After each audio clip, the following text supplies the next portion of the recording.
Be cool, be kind, be classy. The cupcakes so sweet and sexy. Have fun and enjoy the journey. Just have a good attorney. No big whoop, no biggie. She lives near New York City. And not just a YouTube show. When you know, you better grab a straw. Learn about the law. It's cool here in the shade, sipping motions of lemonade. Cool heads will prevail, kindness will never fail. Be classy and vastly wise. Oh, Melanie Little is going live. Oh no, where is Melanie? Follow the island's melody. There's a concert within reach. No surprise, she's at Jones Beach. She heard some music far away. Captain Jack Stack Harbor Bay. He sings and his piano plays. Not all sounds are waterways. Speaking Yiddish and Latin, it's not just for Manhattan. It's for Goethe and Machegas. Ridiculousness that insanus. Oy vey, Marcus. Proset, that's for schmucks. Be cool, be kind, be classy. My cupcakes are sweet and sassy. And not just a YouTube show. When you know. Cool heads will prevail. Kindness will never fail. Be classy and vastly wise. Melanie Little is going live.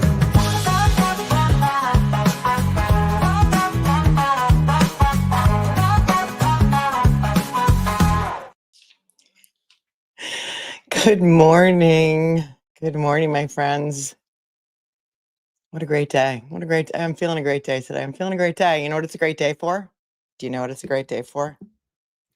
It's a great day for justice today. What a great day for justice today. You know what happened yesterday? For those of you who weren't following the Brian Camp case with me, boy, did you miss out with us, and with our girl, Bo, formerly Adam Lally's resignation, not to be confused with Adam Lally's resignation. That is not real. That was her name. Our girl, Bo, went to support Brian Camp in the courtroom yesterday in Hampshire County in Northampton because we felt that Brian Camp was not getting enough coverage. We felt that Brian Camp was not getting enough support. And we collectively, I felt, adopted him as our collective son. And yesterday, Bo was there when we got to hear the jury say, not guilty. And they were so happy to say not guilty. In fact, the judge said, Madam Foreperson, has the jury reached a verdict? And, normally the foreperson says, yes, Your Honor, we have. The judge said, Madam Foreperson, have you reached a verdict? And she said, not guilty. And they could not have been even more amazing, not guilty. And Bo was there. She was there. She talked to Brian in the hallway. They had a long conversation, she told me. And while he was waiting for a verdict, understandably, must have been petrified, nervous, all the feels, all the things. Bo was there and was showing him Kathy's videos. Kathy came on yesterday, gossip, rumor, and innuendo. Our faith in the justice system has been a little bit restored, a little bit. Until I hear the words not guilty for Karen Reed, I'm just a little bit restored. But let me tell you something.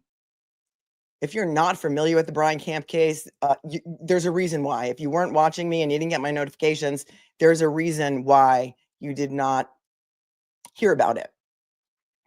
And I don't know why, but for some reason, the state of Massachusetts didn't want you to know about it. Even people who live in Hampshire County did not know that this trial was going on. The mainstream media, local media was not covering it. And nobody was out there covering it. So one morning, Elizabeth, amazing viewer, sent me the story and said, you have to look into this. You have to look into this. The trial already started. We had to cobble together bits and pieces of news stories from articles with a million pop-ups on them. And Court TV had a little bit of video, but it was unlisted. So you had to look on their website and find like a little tiny article. And then it was insane. And let me show you something else that happened yesterday, because let me tell you something. You guys are making a difference. You're making a difference. Here's the story of Brian Camp in a nutshell. Brian Camp is sleeping in his bed naked with his girlfriend, Brooke. They live together. They have 2 young daughters, ages 2 and 5. They had just switched bedrooms to the other bedroom. Their daughters switched bedrooms with them. Wakes up, middle of the night. Brooke is screaming. Brian's in a deep sleep, naked, wakes up. There's a huge man standing in the doorway of his bedroom. The man jumps on top of him, starts choking him and slamming his head against the wall. Brooke grabs what we found out later was a glass bong, smashes it over the home invader's head, who's like twice the size of Brian. Brian's able to scramble out, like diverts the intruder away from his children downstairs. They wrestle over like 3 guns, a knife. Brian's like holding up the gun saying, get the duck out of my house, get the duck out of my house. The door's open. He won't leave. Brooke's outside calling 911. Takes 20 minutes for 911 to get there. Okay. Gun goes off. Brian Camp shoots him. Brian Camp shoots him again 8 minutes later. And guess what? He's dead. You know what? He needed killing. I'm sorry. He had it coming. He had it coming. The state of Massachusetts decided, the Commonwealth, God save the Commonwealth, decided to charge Brian with manslaughter. And they said, all right, the first shot was okay. That's okay. Self-defense. The 911 operator told Brian to go back in the house and check on the perp after the first shot. Where did you shoot him? Can you go inside and see how he's doing? Well, he was only shot through the side, so the adrenaline was pumping. And when the guy tried to get up again to try and kill him, because he was yelling, I'm going to kill you. I'm going to kill you. I'm going to kill you. Shot him again. And the prosecutor tried to convince the jury and literally said to Brian on cross-examination, so you had other options, right? You could have gone upstairs. You could have got your daughters. You could have brought them down. There were cars in the driveway. You could have taken your daughters out of the house and gotten in the car and driven away, right? I cut a reel on Instagram this morning and I put it up. And I was like, Brian Camp is father of the year. Do you know how many years of therapy he saved his daughters? Do you know how many? They were sleeping. They didn't have to see any of this. Imagine had he gone up there, woken them up, dragged them down, carried them downstairs. Which, by the way, he was brutalized, beat up. He had, like his arm was broken, blood all over him, bruises. He was attacked. And this prosecutor wanted the jury to think that he should have went upstairs, got those girls, brought them down through all of this carnage, blood everywhere, a man like laying, bleeding, saying he's going to kill everybody, put him in the car and taken them away. And that would have been what Brian Camp should have done. Well, yesterday we got to see Brian Camp not guilty in Hampshire County, Massachusetts. And Massachusetts, you have redeemed yourself just a little bit. Just a little bit. The next thing that needs to happen is justice for Karen Reed. And the next thing that needs to happen is charges are either dropped or dismissed, or we need a not guilty verdict, because we're on a roll here, you guys. You guys did this. You guys did this. And you know what had happened? What had happened was, look who came in the comments. This is like a little fangirl moment for me, because hang on a second. This was from yesterday's verdict stream. Look who popped in. Tom Kokonowski, the defense attorney for Brian Camp. Thanks for your coverage. Love your platform. If you ever need an analyst, happy to jump on. I do a bunch of it. Tom Kokonowski, Brian Camp's lawyer. We've already been in touch by email this morning because I wrote back. I'm like, I already sent you a message through your website. We'd love to have you. We were free Brian Camp all the way. Congrats. And he's like, I didn't see it as I slept forever, because that's what it's like to be on trial. It's like you don't sleep for days. You don't sleep for days. And props to Tom Kokonowski for getting Brian Camp acquitted. Props to you guys for your commitment to justice. I cannot be happier today. So this is a start. It's a start. We're on our way. We're on our way. We're on our way. And here we go. We're on our way. What's that song? Because I got that song in my head now. We're on our way. And here we go. Here's what's going to happen today, boo. Boo, I have a little calendar of what's going to happen today. We've got all these Rule 17 motions. And there's so many of them that I made a list. Here's what we're supposed to hear today. Let's see if hired gun Hank Brennan was able to properly serve these third-party motions today. And if he did, then you can expect that there will be counsel there for Boston 25 and Ted Daniel, because they want everything from Boston 25 and Ted Daniel's interview with Mr. and Mrs. Reed and Nathan. They want all of those outtakes. So that's one motion. They want the Verizon records of Mr. Reed, of Bill Reed. That's another motion. There's a joint motion to adjourn the trial to April Fool's Day, ironically. Isn't it ironic, don't you think? A little too ironic. Yeah, I really do think April Fool's Day would be the perfect day to start this trial. This persecution of Karen Reed. So we've got that. The judge has not ruled on that yet. I don't know if she will or not. We've got the Commonwealth motion for Gretchen Voss's notes and all of the things and stuff from the Boston Magazine article that she did in 2023 or whenever that was. You can expect that an attorney will show up for Boston Magazine as he did last time. And you may recall that Judge Beverly Canone was very enchanted by the lawyer for Boston Magazine. I don't know if she knows him, if he's an old pal, or they have close personal ties. I'm not really sure, my opinion only, of course, but it sure seemed that way, didn't it? So we've got that motion. Then we've got the motion. I'm going to get to my favorite motion last, so I'm going to save that one for last. We've got the Commonwealth made a motion for ABC for the interview with Matt Gutman that Karen Reed did and the Nightline and 2020 interviews. They want all the outtakes. They want everything that wound up on the cutting room floor, all voicemails, text messages, emails between Karen Reed and anyone at the station, and all of the extra footage and the reporter's notes. Because you see, my friends, in addition to Massachusetts being a state where you're apparently not allowed to protect yourself or your children and your partner in your own home, but there is also no reporter's privilege in Massachusetts, and therefore reporters can be forced to give up their notes, their personal materials, their cell phones, if you're Aidan Carney, and there is no privilege, so they can't protect their sources. So there's that. So we have that motion. That was for, and then for, what did I just say? Which was my last one? And that was Matt Gutman, ABC Nightline in 2020. They're all together. Then we have the motion for NBC 10 Boston, and that's the Dateline interview.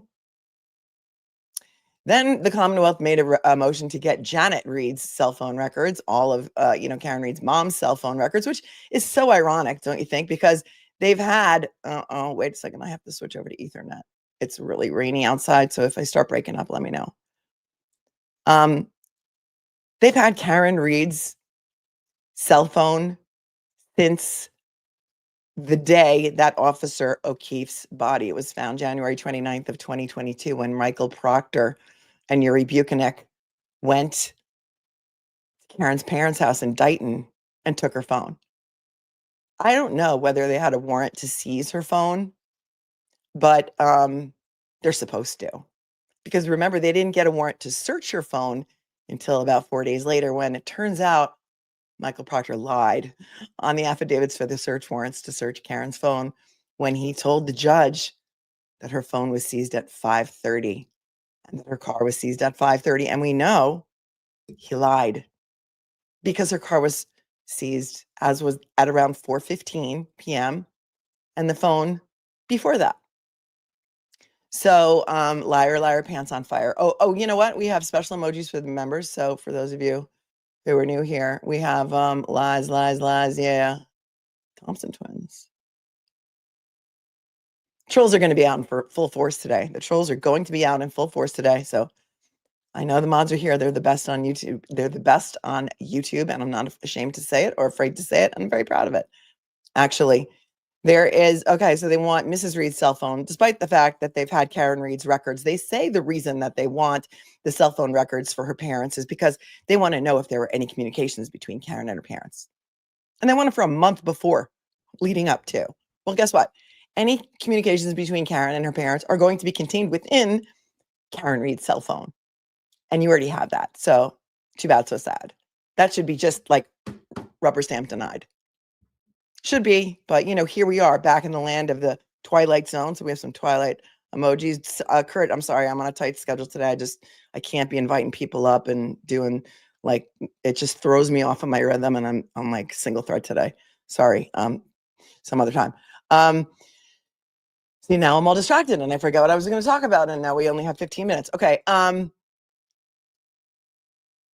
They're saying it's not a fishing expedition, but this is like they are out in the canyons fishing for marlin and tuna. If you know, you know. Okay. That's how deep sea fishing they are when they want to get Janet Reed and Bill Reed's cell phone records. And by the way, now they're saying, oh yeah, we're going to call Mr. Reed as a witness. We intend to call him as a witness. Guess why they're doing that, my friends? Guess why they're going to do that? So that maybe they can try and exclude him from the courtroom. Maybe they can try and exclude Mrs. Reed from the courtroom as well. Take away Karen's support system. Because, you know, the victim in this case is, as you know, Boston police officer John O'Keefe. God rest his soul. His family is allowed to stay in the courtroom during testimony, even if they're listed as witnesses, because, you know, that's the rule.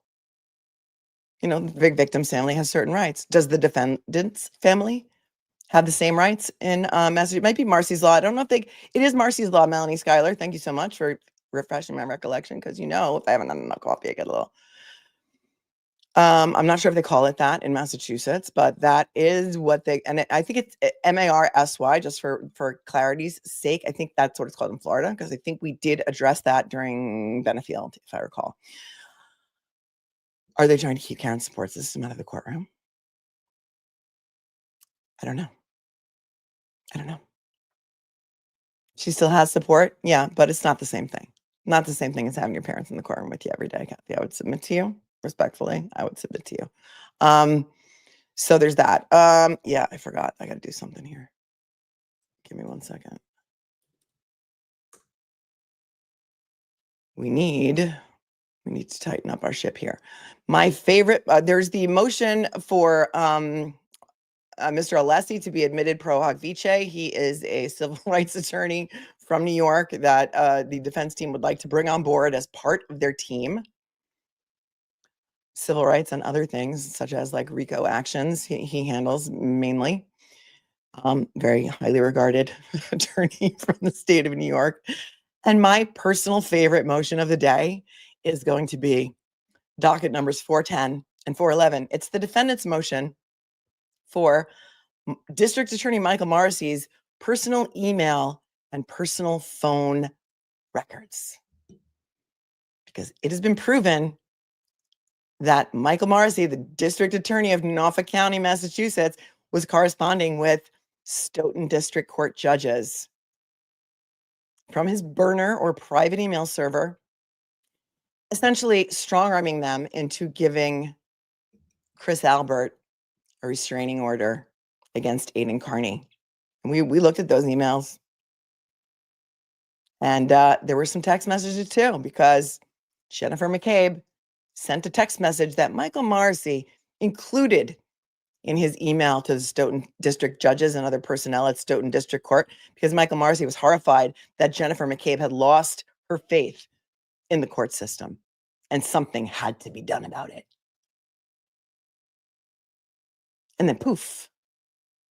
Although that restraining order against against Aidan Carney by Chris Albert had been denied by Judge O'Malley, it was miraculously granted a few days after that email. So here's the thing, folks. If you're a public official and you use your private email to conduct public business, it's discoverable. Cry about it.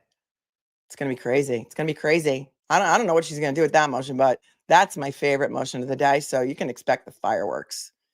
It could last all morning, because if all of these third parties like Boston Magazine, Boston 25, Boston 10, ABC, if everyone's NBC, they all have their own attorneys and they all want to argue. If Hank Brennan served them properly and they show up, we could be here for the morning, but I'm here for it. As always, the Glairer is in court today. Aidan Carney is in court today. Tom CPU is outside the court today. And I got to meet them all on Saturday night. And we had an amazing, amazing time at an amazing fundraiser for the Legal Defense Fund of Karen Reed. We all got to meet. It was really a very a night that was just really heartwarming. And I talked about it the other day. You guys asked questions about it. And it was It was really something. And you know what? It kind of like fueled the fire a bit again, you know? Especially after yesterday's verdict for Brian Camp. I'm on fire. I'm like, let's go. Let's go. I've been sitting here screaming into a closet about Karen Reed since January of 2024. And I've been dragged for it, man. I have been dragged. My family has been through it. I have been those twidiots who are now, I come to find out, friends of Jennifer McCabe. Jennifer McCabe's best friends is one of the biggest perpetrators, as is the masshole who was on speed dial with Tully, Ken Mello, the special prosecutor, texting them with Lindsay Gattani, all on the same email chain. And they dragged me through the hell of Twitter and my family. They were trying to shut me up. And you know what? The day that the silver bracelets are put on those people is going to be a beautiful day. It's going to be a beautiful day. In fact, Kathy of Gossip, Rumor, and Innuendo, I said, Kathy, did you cover Karen Reed? And she said, oh, no. Oh, no. I saw what they did to Brandy. I'm not covering it. So who's afraid of little old me? Well, you should be. You know why? Because I got a snark tank here. The snark tank, the best chat on YouTube. And my cupcakes like to get things done. They're fighting for justice. So we're doing it. And you guys are doing it. You're doing it. And I'm so proud of you. I'm so proud of you. So let's do it. They tried to. They did. They did. Yeah. Oh, yeah. All of it. I left. I was never really on Twitter to begin with. I don't care. I don't care. But, go on there, search at my name. You'll find it. Jennifer Coffindoffer was coming for me. Like, really? And then yesterday, somebody sent me something that it was so funny that Jennifer Coffindoffer is all of a sudden posting about how she's going to sue people for saying that she's paid by the Commonwealth. I'm like, wow, that's so funny. Because how many posts did you make about me that are still up that you claimed that I was only covering the Karen Reed case for money and that I was being paid by the defense? That's so funny. Jennifer Coffindoffer, whose name I do not allow on this channel. That's the last time I'm going to say it. That's the last time I'm going to say it. Thank you, Nicola. Yeah, all for justice and justice for all. God save the Commonwealth. You know about my personal ties to Norfolk County. That's why I started covering this case. So it's gross. It's gross what they do. And Karma knows your address. Bang, bang. Also Saturday night, I met the guy who made the Bang Bang song, and he sent me a copy of it, and I'm really excited about it because my voice is in there somewhere. William, thank you for becoming a member. And Joseph Kane coming in with the Grateful Dead quote of the day from the Brian Camp trial. Thank you, Joseph Kane. Long distance runner, what you standing there for? Get up, get off, get out of the door. Brian Camp theme song, Fire on the Mountain in Hampshire County. Thank you, Joseph Kane, on point and on top with the super sticker this morning. Thank you so much. Mike B from the 413, thanks to the 5. Other than Mass Live and Hampshire Gazette, the local media didn't show the verdict until after 10 p.m. last night. Are you kidding? We had to suffer through 3 hours on Court TV. They didn't stream it live. We had to watch the actual Court TV channel, and it was to get the closings, to watch the closings. And we had to sit through commercials, which we kept turning off. We had to sit through talking heads, including Big Case Mike, the one who went on Court TV and said, I hate Karen Reed. I really hate that. I despise that woman. I despise that woman. Do you remember Big Case Mike?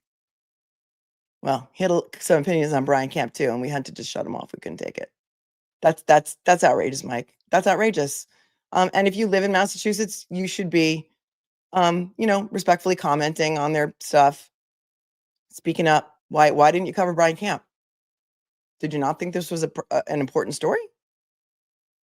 Did you not think it was important? Did you not think citizens of Massachusetts?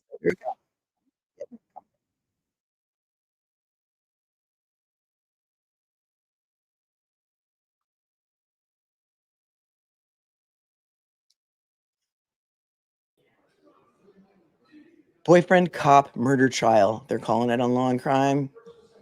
Shocking, eh? And you see Paul O'Keefe sitting next to his father in the front row. Sitting to the left of Mr. O'Keefe is Erin O'Keefe, Paul's wife. Thank you, Julie Jensen, for your 10. And Mrs. O'Keefe on the left in the stripes. Good morning, Julie Jensen. I hope everyone has a very Thanksgiving, she says. Thank you for streaming Brian Camp's trial. So happy he was found not guilty. We needed a win, Julie. We needed a win. Thank you. Thank you for watching. Little chit chat in the courtroom. Let's see who else we can eye spy. Who else can we eye spy? Oh, I recognize. I think this is a reporter in the back row right here sitting next to the door. Okay, all eyes on the court officer. Hey, what's up, court officer daddies? Connie Molinaro became a member. Connie, welcome. Welcome. And then Connie says, oh, thanks for 10. I'm 56 years old, finishing a CJ bachelor's, and you make me want to continue on for a JD. Go, girl. You're never too late. It's never too late to dream a new dream. Never too late to dream a new dream. You're never too old to dream a new dream. Am I too late? Nope. You are not too late. We're here for you. Thank you for your time. Hello, Liz Reed. Thank you so much for coming in this morning. Thanks for the 5. Grateful for my parents every day, but especially today. Happy Thanksgiving to you too, Liz. And we are praying for your family. As always, for the family, your parents, and Karen, and you and your brother, Nathan. See some familiar faces in the courtroom. Southern Mom says, thank you for all your hard work. Oh, thank me. Thank you. Too bad the camp jurors can't be assigned to Karen Reed. So happy they got it right for Brian. Oh, yeah, we are. Hanky Panky's Widow Wanky. I don't know if Brian, Camp's attorney, follows the Karen Reed case, but I'm certainly going to ask him. Love to hear his opinion as a defense attorney. Thank you, Southern Mom. My audition went, I don't know. I think we talked about it yesterday. I think you were there. You tape an audition, you send it in, and you just forget about it. And I think I nailed it, but I don't know. It's like putting it into a black hole. There's no in-person auditions anymore. Thank you, Mrs. Bucket, for your super sticker. Thanks for asking. Fairy Raven says, I've missed a few weeks. She's in Ireland, our girl from Ireland. PT, no attorney Ellison. No, I do not know him personally. Says it's great to be back with everyone. Good, I can close out the Zoom because I really did not want to have to use the Zoom feed.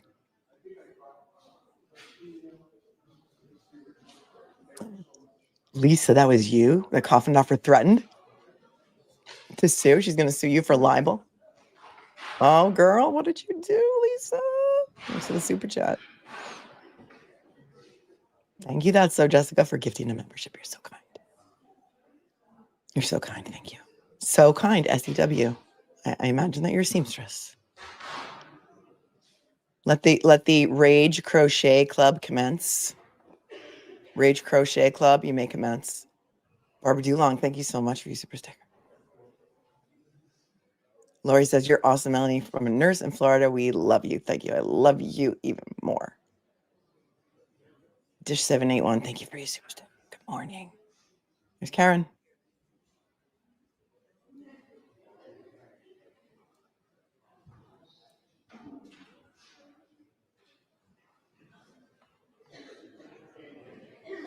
Tell us where you're watching from. If you are international, this is an international story. We have a worldwide audience here. If you are international or wherever you're from, feel free to drop it in the chat.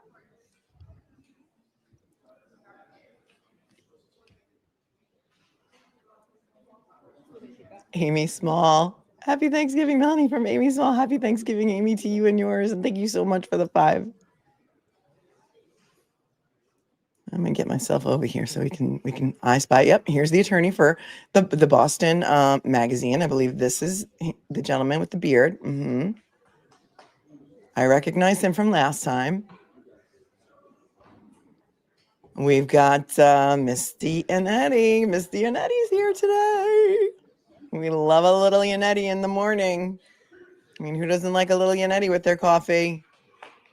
Misty and Eddie. The closed captions called him one time. So A lot of you guys have changed your snark names to things that, such as Karen Reed trial references, and Misty and Eddie is a favorite. And there lies a little to the left of your screen on what is the left of Karen Reed on your screen.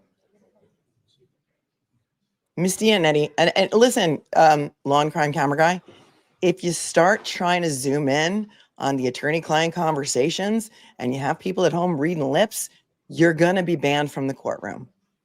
You're going to be banned. We're going to be stuck watching a Zoom feed like that day when you guys were home and I was in court and Jessica Hyde was testifying and the Zoom camera was going like up into her chin. And that's what's going to happen. Because that day, mistakenly, Jackie Dougal, that's Carl Dougal's wife, they got a juror on camera because the jurors were being questioned at sidebar. Sidebar. Hey, Colorado Springs. Sco Buffs. Free Karen Reed and Sco Buffs. Can we do both? Oh, let's see some Buffs emojis in the chat. I'm a proud alum of the University of Colorado Boulder. And the Deadhead. We have some Deadhead emojis in the chat as well. Oh, and then we can't leave out Dave Matthews because that's who I spent Friday night with, me and my friend Dave. So we have fire dancer emojis as well. We have a lot of fun here.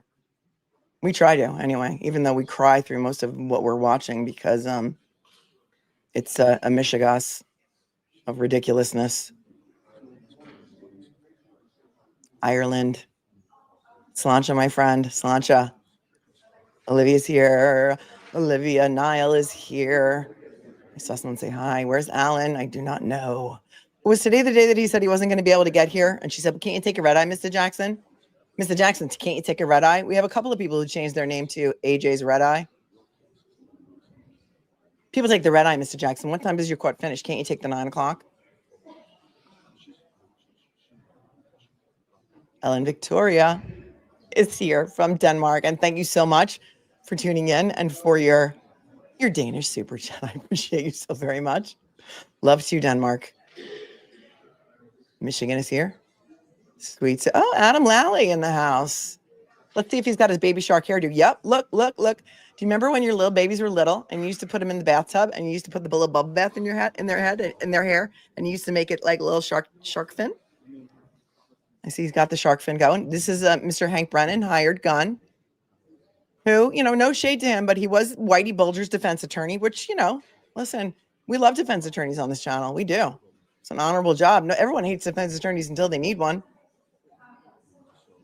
But, the fact that Norfolk County had to go outside their own little posse of attorneys, and they have plenty of good ones, and hire an outside attorney for a non-conflict reason, which is very unusual, only because none of the prosecutors within the Commonwealth, Norfolk County DA's office wanted to touch the hot potato of the Karen Reed case. Olivia, did you see the news? Acting U.S. Attorney Joshua Levy was appointed a U.S. Attorney for the District of Massachusetts yesterday. That's amazing. Does that mean that the new president is going to keep him there? That he was appointed by our new president? I have to look at the news. I did see something interesting on Josh Levy's feed yesterday that somebody sent me from Twitter, that he put a guy in jail for witness intimidating a reporter. He put 4 guys in jail for it. That would be great. He made a little speech about reporters' rights and how reporters need to be protected. And I was just thinking, oh, this is going to get good. This is going to get good. So are we going to now go after the people who harassed and tried to incarcerate, colluded, conspired perhaps to incarcerate Aidan Carney?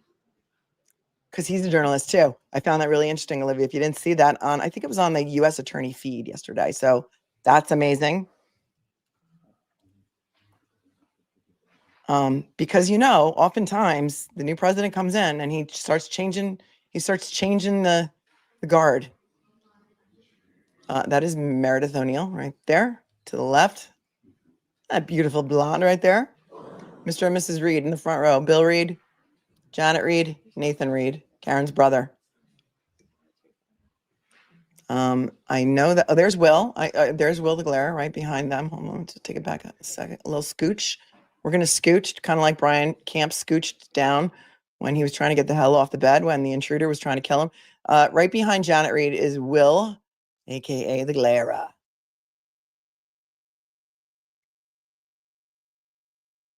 Your friend and mine. They're in the bigger courtroom today, so there's a lot of people that are able to fit in the courtroom. Good, because you know what? The world is watching. The world is watching Massachusetts, and come hell or high water, the world is going to find out about Brian Camp too. Getting my bullhorn out.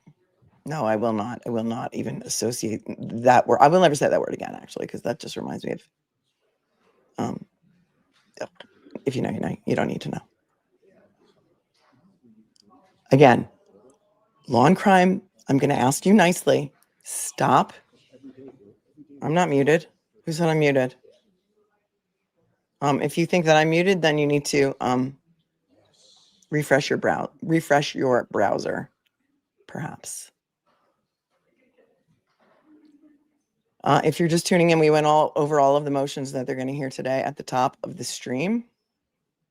There are going to be motions the Commonwealth has made for the records of NBC 10, Boston 25, Dateline, Nightline, Anyline, White Lines. They want Gretchen Voss's notes. They want everything from Boston Magazine that they didn't get the first time. They remade all the motions that they failed to serve properly the first time. They want Matt Gutman stuff from ABC, Nightline, Dateline, NBC 10 Boston, Ted Daniel, his interview with Mr. and Mrs. Reed. Hey, again, cameraman, there are lip readers out there. Do you really want them? You're going to get banned. You're going to get banned, and I'm doing you a favor by trying to warn you. I can't. I just can't with this.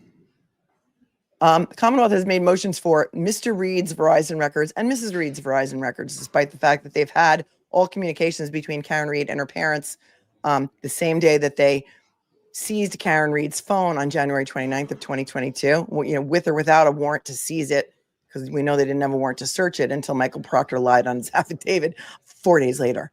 There is also the motion to admit Alessi Pro Hoc Vice, which should just be rubber stamped to join the defense team. There is my personal favorite motion to get, the defense has made a motion for Michael Marisey's private email,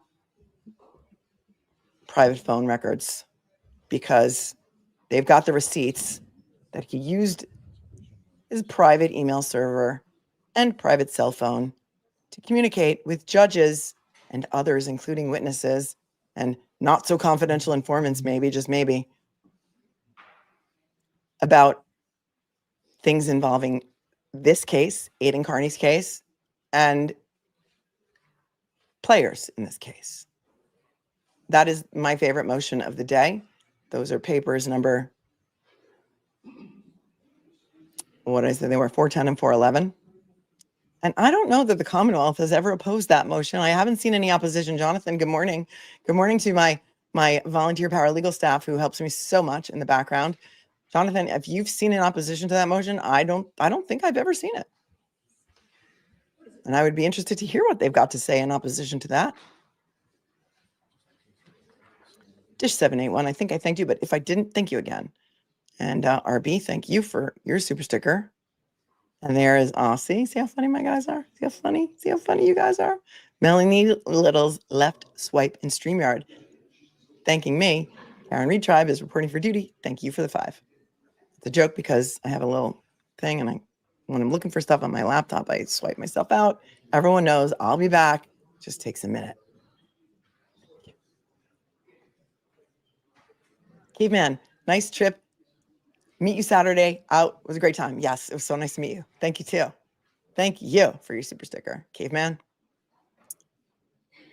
Hinky Pinky Widows Wanky. Thanks for your 10. Mel, I don't know you personally. You're my favorite YouTube creator. You're classy and have integrity. I feel like those that follow you feel like we are all BFFs. You rock. Thank you. No, you guys rock. You guys rock. Hi, Cherie. Coming in from Australia to gift 5 memberships. Thank you. Not to be confused with Aussie Insider, but Cherie is also an Aussie. Thank you so much for gifting 5 memberships. And for those of you who were randomly selected, awesome. Awesome. Thank you, Lisa. I got it. Those of you who are randomly selected by YouTube to receive these memberships, Welcome to the snark tank.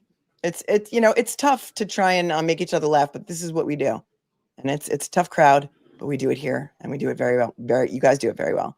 You have to opt into membership somehow to be gifted, and it has nothing to do with me. Hit the 3 dots, do a thing and stuff. I'm not very good with technology.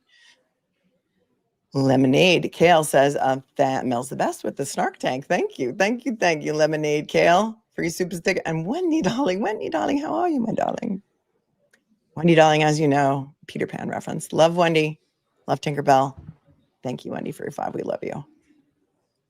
Latina, the appellate lawyer for the Commonwealth, is there again. Okay.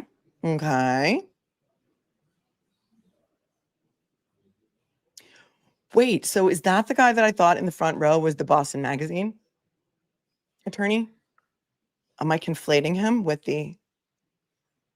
I think when we watched the appeals, we were sort of watching their backs, right? All right. I may be conflating, and if I am, I apologize for misidentifying people. Thank you, Wendy. I thank you, Wendy. Hanky Panky's looking forward to Brian Camp's attorney on with me. Yeah, he said he would come, so that's very exciting. Pro Hawk VJ, see, another one. The competition for names around here is tight. You guys are tight. You're tightening up your game. Loves the use of Yiddish terms. This is a Mishigas. It is. Those of you who don't know, Mishigas is like a big mess, It's fakakta. It's Mishigas. But in my theme song, the only way it fit in there, thank you again to Turd Ferguson for making my theme song. It's the pronunciation's a little off, but it had to rhyme or something. So it's a Mishigas. If you know, you know.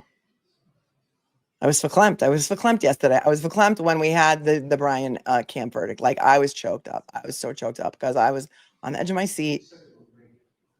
Thank you, Furious. Senate is confirming Biden's appointments before January. Okay, so you're saying that Biden I don't know. I can't get involved. I don't want to get involved in the politics of it all. But if Josh Levy stays on and is able to stay on, I'm happy about that. Thank you, Hanky Panky again. Cupcakes Unite. The lawyers for Karen Reed's civil insurance are there. Oh, good. As well they should be. I told you they were going to work as a team. I told you. So for those of you who don't know, but Karen Reed is being sued by the O'Keefe family in a wrongful death civil lawsuit, which is my wheelhouse, for over 30 years. They are suing Karen Reed for wrongful death, negligent infliction of emotional distress. And they are also suing as co-defendants the Waterfall Bar and C.F. McCarthy's for allegedly overserving Karen, which they say caused the car accident, which caused John O'Keefe's death. But those of us who know physics and medicine will tell you that John O'Keefe was not hit by a car, as will the ARCA experts. So you don't need to take it from me. You can take it from biomechanical engineers who do that for a living. So that's good. Excellent. Thank you, Latina, for your intel. I appreciate you. Okay, perfect. Here comes Dave Matthews band in here. Thank you. Free Karen Reed. Thanks to the 5 girl. And look at Melanie Little's left swipe in StreamYard became a new member. Welcome. Aiden's manager knows I'm Brennan. I'm not up on all the tea on that. I know there's some drama going on Twitter. I don't follow it. I don't talk about it. I don't know about it. I only know it if you guys like bring it up and I don't have time for the drama. Just don't. I have teenagers, you guys. I have teenagers. Kellyanne Gerber, thanks for the 10. Auntie Bev is pouring a White Claw check for her probe.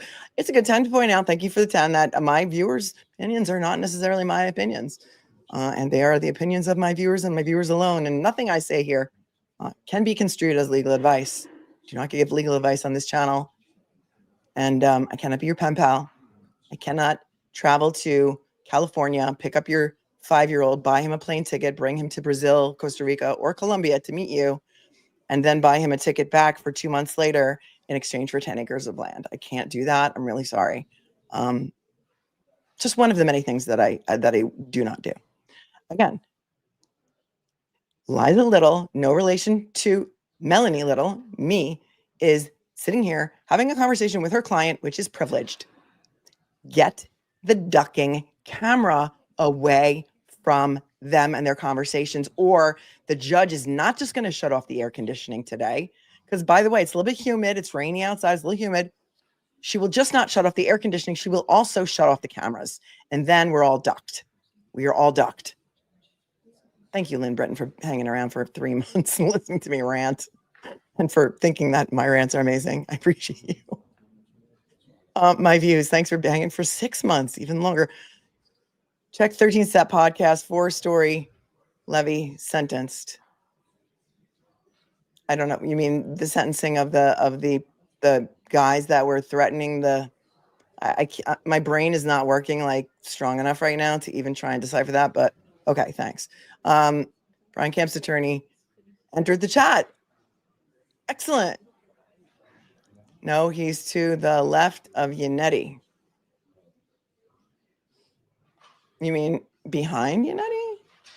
Or to, oh, his left, like sitting over there, like on the window side? Or as Yannetti is facing Karen and talking to his client, which is privileged, by the way, sitting to the left there. I'm not sure. But either way, Latina has got the straight dope and she's letting us know. She's telling us all about it.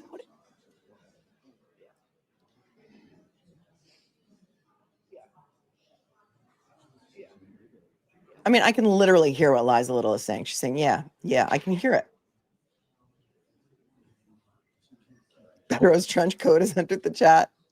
Part of me thinks Lally feels completely defeated and humiliated, and the other part of me thinks he's so relieved he doesn't have to do this again. Yeah. But how about his baby Shark Tank hair? His baby shark. Yeah, you know what? I always thought that Donna thinks they're taking a long time to start. Look, it's 10:16. I always thought that lawyers should be called waiters because all you do is wait all day. You wait around all day in court. You could spend an entire day waiting for your case to be called. I'm used to it. We're used to it. People are going to cough into the mic. Get used to it. I'll also get your sigh emojis ready because, you know. Oh, you're kind of my fave too. Cross-examination. Thank you. All right, let's see if we can find Tom Kokanowski in the chat. Because Tom, you have a fan club here. Tom, first time we saw you, we were like Mad Men. We have entered Mad Men territory with your style was impeccable. You had a Mad Men vibe going on. People think you look like Drew Carey also, by the way. All right. I'm going to have to shut up soon.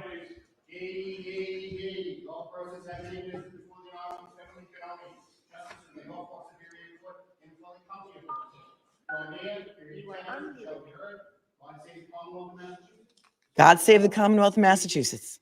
Good morning, Ms. Reed. Good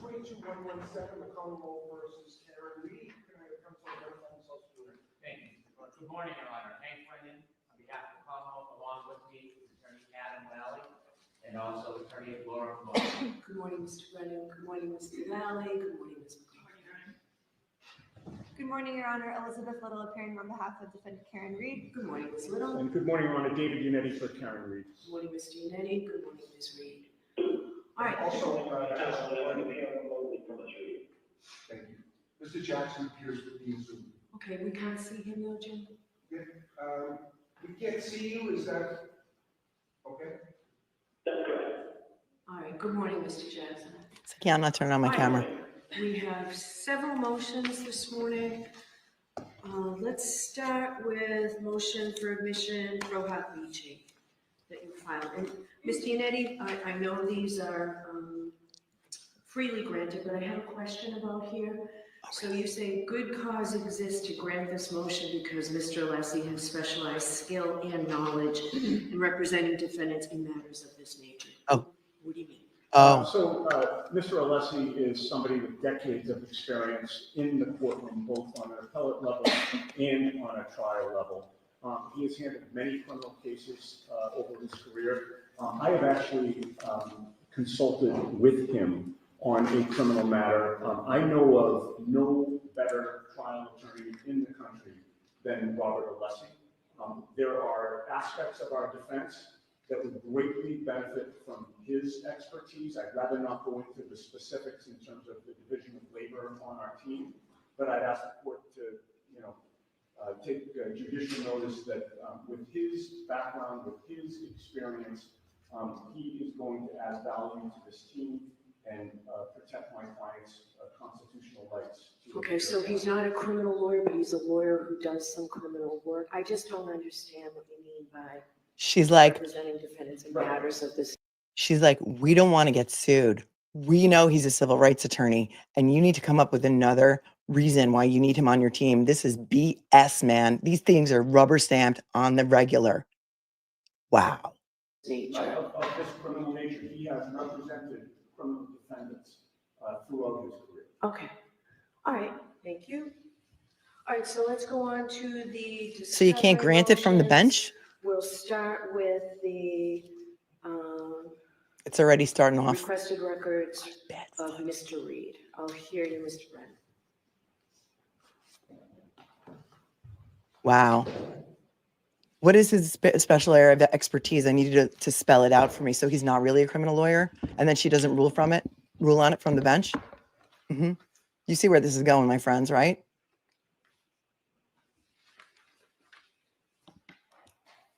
The Commonwealth has filed a Rule 17 motion to obtain phone records from William Reed for a 24-hour period. Secondly, the Commonwealth in that motion is looking for records regarding call logs for a 30-day period for William Reed. Actually, your motion said Although 2002. different motions similarly, the Commonwealth has filed motions simply for the call log for 30 days for Janet Reed. 2002. The Bill Reed motion said we pointed it out. The Commonwealth has a burden with two of these charges, one being second-degree murder, to show the element of knowledge. It is the government's burden to show that Miss Reed knew she struck John O'Keefe. Second-degree murder, as the court is aware, is a person committing an intentional act with a strong, plain likelihood of death. In a second-degree murder charge, there are a number of different theories that a Commonwealth can progress. It could be an intention to hit somebody, or it could be that somebody intentionally drove, struck somebody, left them behind, and didn't render aid knowing that there's a strong potential likelihood of death. When Miss Reed knew that she struck John O'Keefe is a critical issue in this case. Simply because the government has significant How about she didn't hit him at all? So when she knew doesn't matter if she didn't hit him. Sir. evidence outside of phone records to support and to convince that Miss Reed knew she hit John O'Keefe when she did. The government's entitled to the full value of their proof. The records for 30 days, beginning with that aspect of William Reed's records. Miss Reed calls her father and her mother a little after 1 o'clock on the night she struck and killed John O'Keefe. She called both of them, and those calls were unanswered, according to the phone records. People call their parents. The inference that a 40-something-year-old woman is calling her parents at 1:30 in the morning after this tumultuous event, the inference is strong evidence that Miss Reed knew she had done something terrible.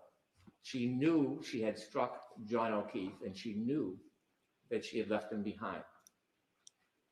30-day. Hey, Brennan, go duck yourself. How about she's pissed at her boyfriend? He's not answering her. She's calling her mom to say, Ma, do you think it's okay if I leave 14-year-old Kay? I'm just going to call her Kay because, I'm not going to dox her. Home alone because John's pissing me off and I want to come home before the blizzard. Do you think it's okay if I come home? How come all your witnesses that were in 34 Fairview that day that were looking out the window constantly did not see this major motor vehicle accident? How come your guys didn't go around knocking on doors looking for ring footage of this 24.2 mile an hour in reverse that she gunned at 60 feet and left his dead body on the lawn in front of a cop's house, and all the people in the house didn't see the body? Dude, you are a 40-something-year-old woman shouldn't call her mother at 1:30 in the morning. I feel sorry for your daughters, sir, if they don't feel that they can call you at any age, at any time of day.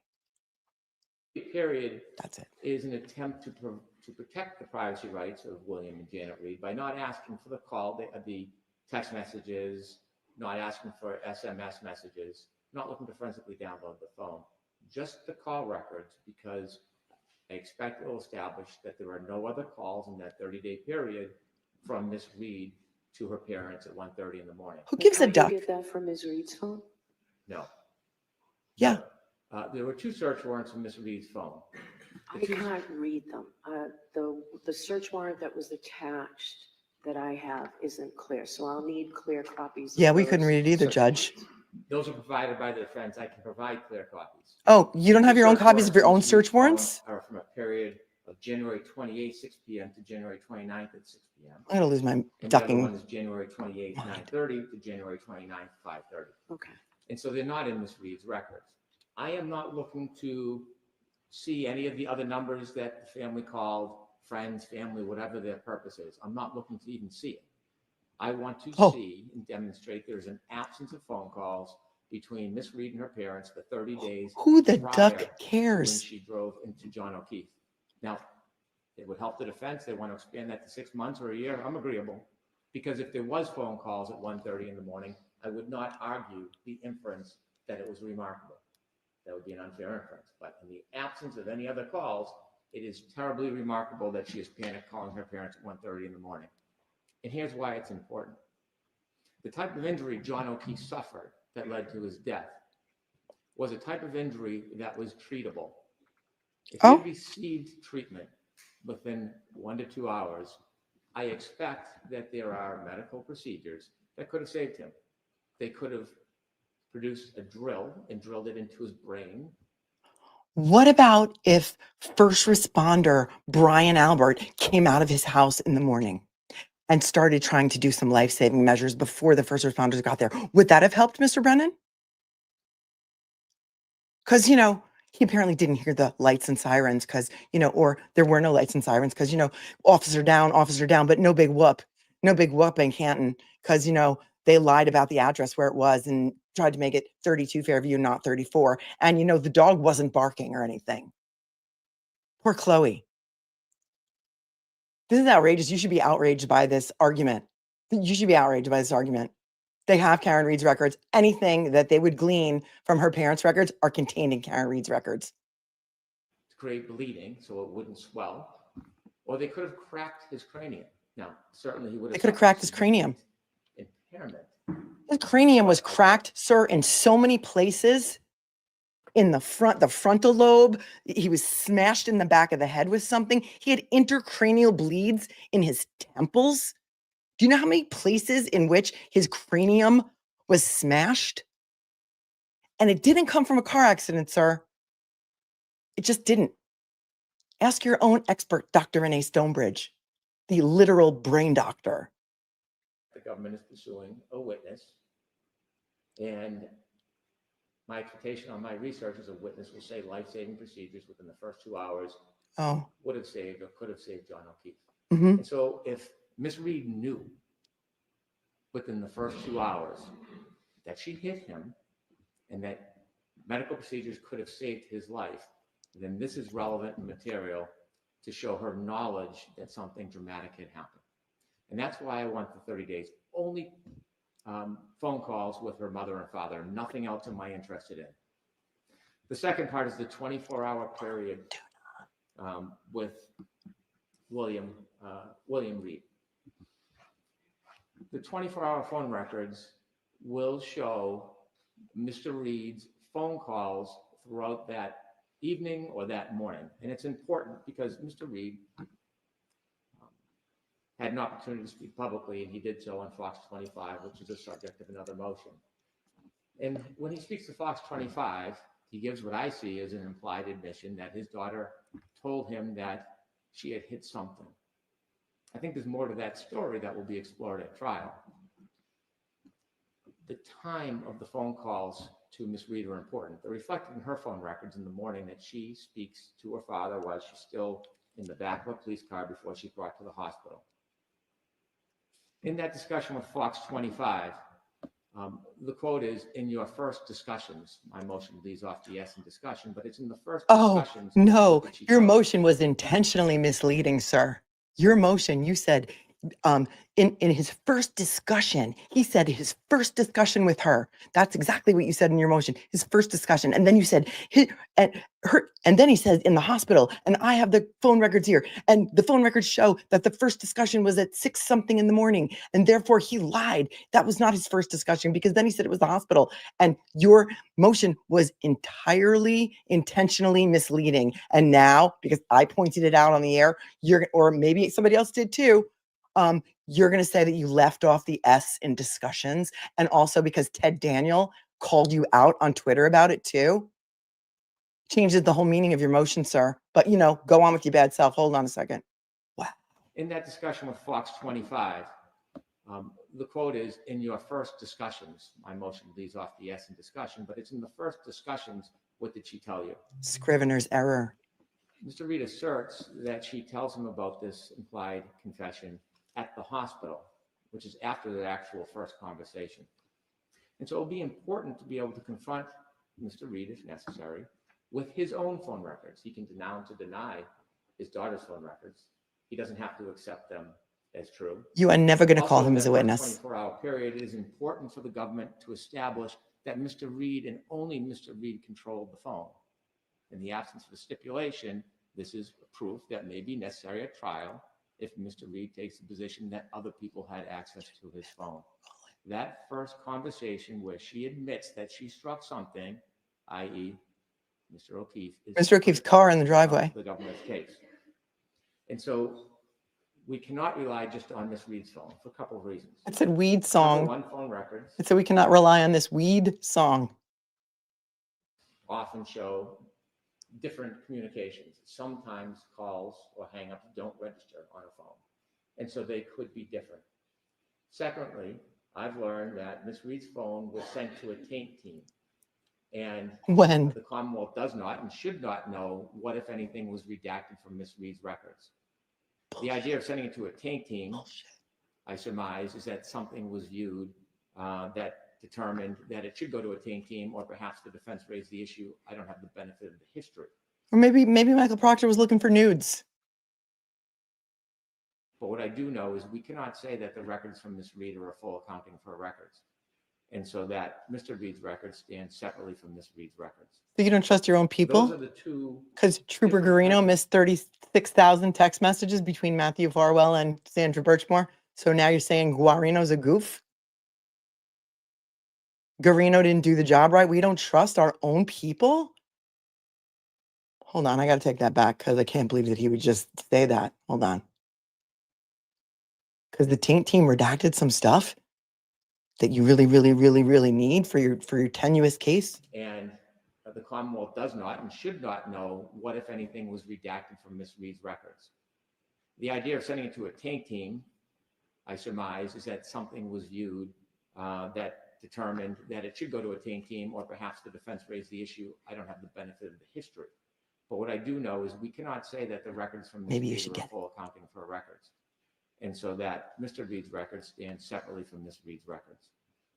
Those are the two different types of records I am requesting from William Reed. I've been careful to make it limited. I'm not looking to see their physical phone. I'm not looking for a forensic download. After the first day of Mr. Reed's records, all I am looking for is call subscriber information and phone registers. I note the defense point of collateral information. I don't even want to see it. I just want to see if there's communication between Ms. Reed and her parents, so that if we present that inference, it is a sound inference, it is a fair inference, and it is a solid inference. And that's my argument regarding the phone records of Mr. Reed. All right, who's arguing this for the defense? Thank you, Your Honor. Congratulations on finding the podium, Mr. Brennan. Go, Liza. Go, Liza. Everyone clap for Liza. Your Honor, the defense requests that the Commonwealth's Rule 17 motion seeking Ms. Reed's father's private cell phone information be denied.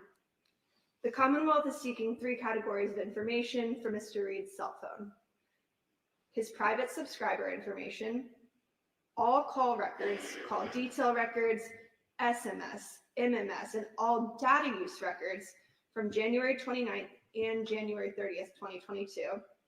And finally, all call detail records for an entire month-long period spanning December 30th, 2021 until January 30th, 2022. Your Honor, we are 3 years into this litigation, and the Commonwealth is now seeking to invade Mr. Reed's privacy under the guise that it's seeking communications between Mr. Reed and his daughter.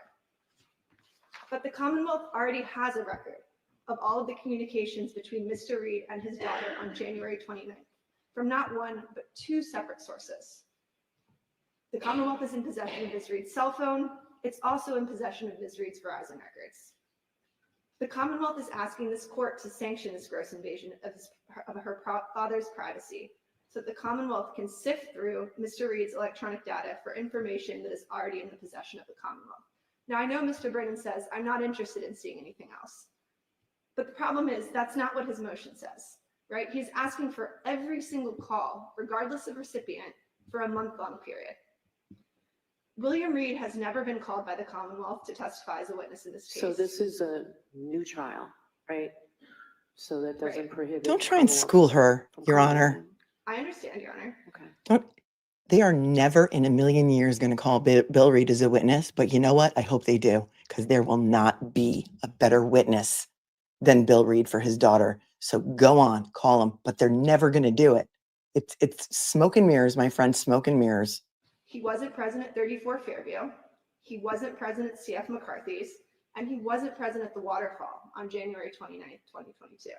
And I would note that this court has repeatedly emphasized the importance of privacy concerns when it comes to an individual's cell phone, using that as a basis to deny the defendant's motions to obtain cell phone records from parties who were present that night. That's right. And they had to go up on appeal and they won. So there's that. Judge The Canone. Commonwealth, again, is already in possession of Ms. Reed's cell phone. That has been reviewed by both a special master as well as the court, and the court is well aware that the Commonwealth has a full copy of those communications. And what's important is that those call logs confirm that Ms. Reed did not make any calls to her father on January 29th until after she discovered Mr. O'Keefe lying incapacitated on Brian Albert's front lawn. And I've attached a copy of those records to our motion. It's quite clear. There was one call to her father on the morning of January 29th. That was at 6:32 a.m. The Commonwealth has a copy of those records. It's in their possession. And as this court knows, Lampron explicitly requires that any Rule 17 motion must be accompanied by an affidavit containing a factual showing that all four elements of Lampron. She knows Lampron. Here, the Commonwealth has failed to meet its burden to meet even a single prong of that four-part test. Go, Liza.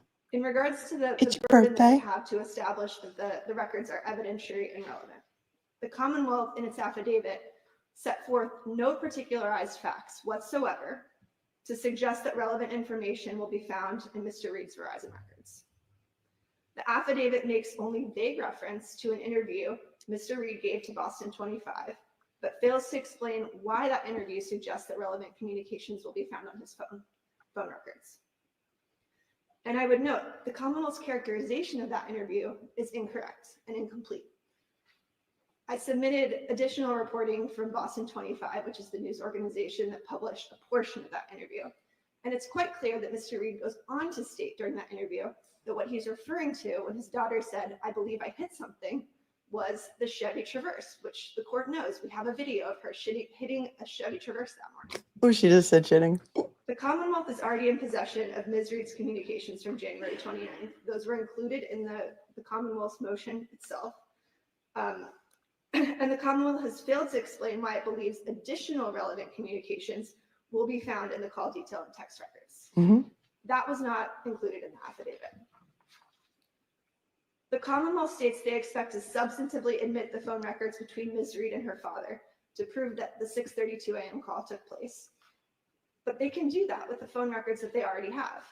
Just because they have records from Verizon, that doesn't establish who answered the phone. That's not something that they're going to get from Verizon. Okay. The Commonwealth is well aware of that fact because they have Ms. Reed's cell phone and her Verizon records, so they can confirm that there's only one call on the morning of January 29th. The Commonwealth has provided no factual basis whatsoever to suggest that there are relevant communications that will be found on January 30th, the day after this incident. And the Commonwealth also requests that Ms. Reed's phone records for the full month preceding January 29th, 2022 is necessary to show that it would be unusual for Karen to have called her father. And the Commonwealth did a kind of funny thing, right? They suggested during their arguments that she called both parents in the middle of the night. That's not true. There was only one call to her father on January 29th, the morning of. It was at 6:32 a.m. So the frequency at which Ms. Reed called her father cell phone in the middle of the night has no relevance whatsoever. That's right. Go, girl. As to the second element of Lampron, here the Commonwealth's affidavit is facially deficient. It doesn't even reference this element or set forth any facts supporting that it's shown that the Commonwealth's records are not otherwise procurable reasonably in advance of trial. And the reason Mr. Brennan cannot in good faith make that statement under oath is because the Commonwealth is already in possession of these communications from two separate sources. Element 3 of Lampron was also not addressed in the Commonwealth's affidavit. It's facially deficient. The Commonwealth has failed to show that it cannot properly prepare for trial without the production of this evidence, and that the failure to obtain the evidence would unreasonably delay trial. Again, that's because the Commonwealth is already in possession of the evidence that they're requesting. Finally, the Commonwealth has also failed to show that this request is made in good faith and is not a fishing expedition.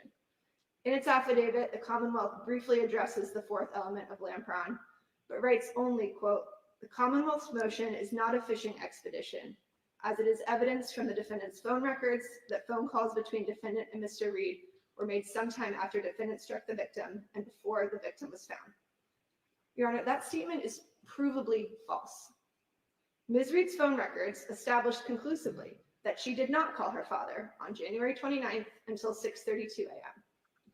after she found her boyfriend incapacitated on Brian Albert's front lawn. Therefore, the requested records should not be turned over to the Commonwealth. This is a broad request to review a month's worth of Mr. Reed's private cell phone information and all of his data usage information from January 29th and January 30th. This is a fishing expedition, plain and simple. The Commonwealth isn't asking for the records it already has. It doesn't need a third copy of them. What it's looking to do is sift through Mr. Reed's personal cell phone information on January 29th to see if it can find data usage information, location information, text messages with other individuals. And that is a completely inappropriate use of Rule 17. This unsupported request is overbroad and must be denied. Thank you. Facially deficient Did you want to respond in any way, Mr. is the Brennan? phrase of the day. Very briefly. Okay. Do you want to respond or move on? She wants him to move on. In between the multiple accusations of bad faith, what the attorney says that is most telling is they don't know who answered the phone. That's a harbinger to trial.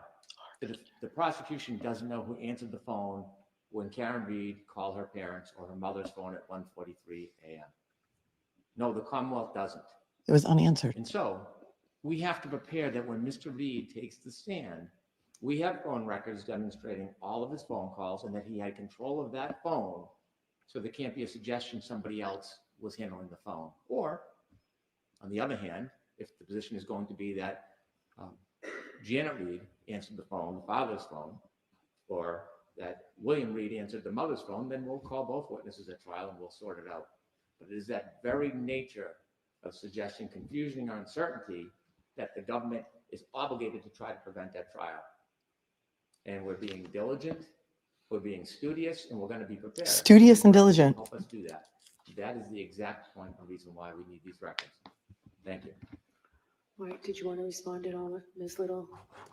Well, I think the Commonwealth actually brought up the issue of, it tried to basically say, I need the Verizon records because Karen's phone records don't establish that Mr. Reed answered the phone. But all I'm saying is that neither do the Verizon records. So there is no additional information the Commonwealth is going to obtain That's right. by digging through Mr. Reed's private cell phone information. Okay. All right, so we sort of overlapped a little bit with Mrs. Reed, Janet Reed's records. Do you want to be heard further on that, Mr. Brennan? No, I believe the court understands my argument unless the court has any questions for me. I don't, but thank you. Ms. Little, is there anything specific to Mrs. Reed that you want to address? Yes, Your Honor. Again, I just emphasize that the affidavit in support of the request for Ms. Reed's phone records is plainly insufficient. They haven't addressed numerous elements of land prime. That alone is a basis to deny the request. She's right. And it's not permissive, it's mandatory that the court deny the request. That's right. Land prime is very clear. If you don't meet a factual showing in the affidavit in support of your Rule 17 motion, then the motion must be denied. 3 of the elements were not even addressed in that motion. So on that basis, we request that the court deny the motion. Okay, thank you. You going to rule from the bench? So we will move along now. Both of those are under advisement. We'll Of course they move are. along now to. Don't rule. Just, we got time. It's paper number 405, Commonwealth's renewed motion for all audio recordings, notes, emails, text messages, voicemails, and the possession of Gretchen Voss and or Metro Corp. I do have an opposition that I received this morning in an affidavit from Robert Birch, attorney Robert Birch, who I think is present in court. So, Jim, did he file an appearance too? Yes, previously. And we'll use that in this case as well. All right, so Ms. Little, you did not intend to argue that, right? No, Your Honor. Okay, so. They're like, we don't Brennan, care. I'll hear you, and then Mr. Birch, I'll hear you. They're like, we're not even going to oppose it. We don't care. Take it. Has filed a motion. The Commonwealth has filed a motion to reconsider in part, and in addition, there was a request for information that was not requested before by the Commonwealth. Your Honor made a ruling in the past to turn over portions of the materials, and in that ruling, it invited the Commonwealth after review to renew or reconsider the motion or the extent of the motion. I've had an opportunity to listen to the hearing. I've had an opportunity to review all of the pleadings relative to the Boston Magazine and Ms. Voss information. And I've had the benefit of observing numerous other statements that have been made by Ms. Reed publicly. And I've been able to contrast and compare the statements made to Ms. Voss as well as the statements made to a number of other media organizations, including Dateline 2020, Vanity Fair.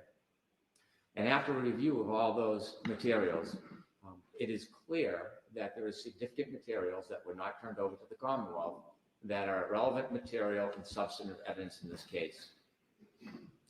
In listening to the past hearing, the position of Boston Magazine was that almost everything was entirely on record and that there were a few interchanges by the attorneys. Not only did I have an opportunity to read the Boston Magazine article and listen to the interviews, but I had them transcribed, have a copy for the court if the court pleases. Yeah, that would be helpful. And there were And Your two Honor, they're only paying me $250 an hour, Your Honor. And I had to review all this stuff. different interviews that were turned over. One was represented at the last hearing, that it was 4 hours long. The Commonwealth received 3 hours and 19 minutes. It's missing, not a little bit, a significant portion of that hearing, 40 minutes. The second interview was represented in the audio recording of court that I listened to as a 2-hour interview. The Commonwealth received merely 19 minutes. So the majority of that interview was not provided. And so there wasn't just a few redactions, they were significant.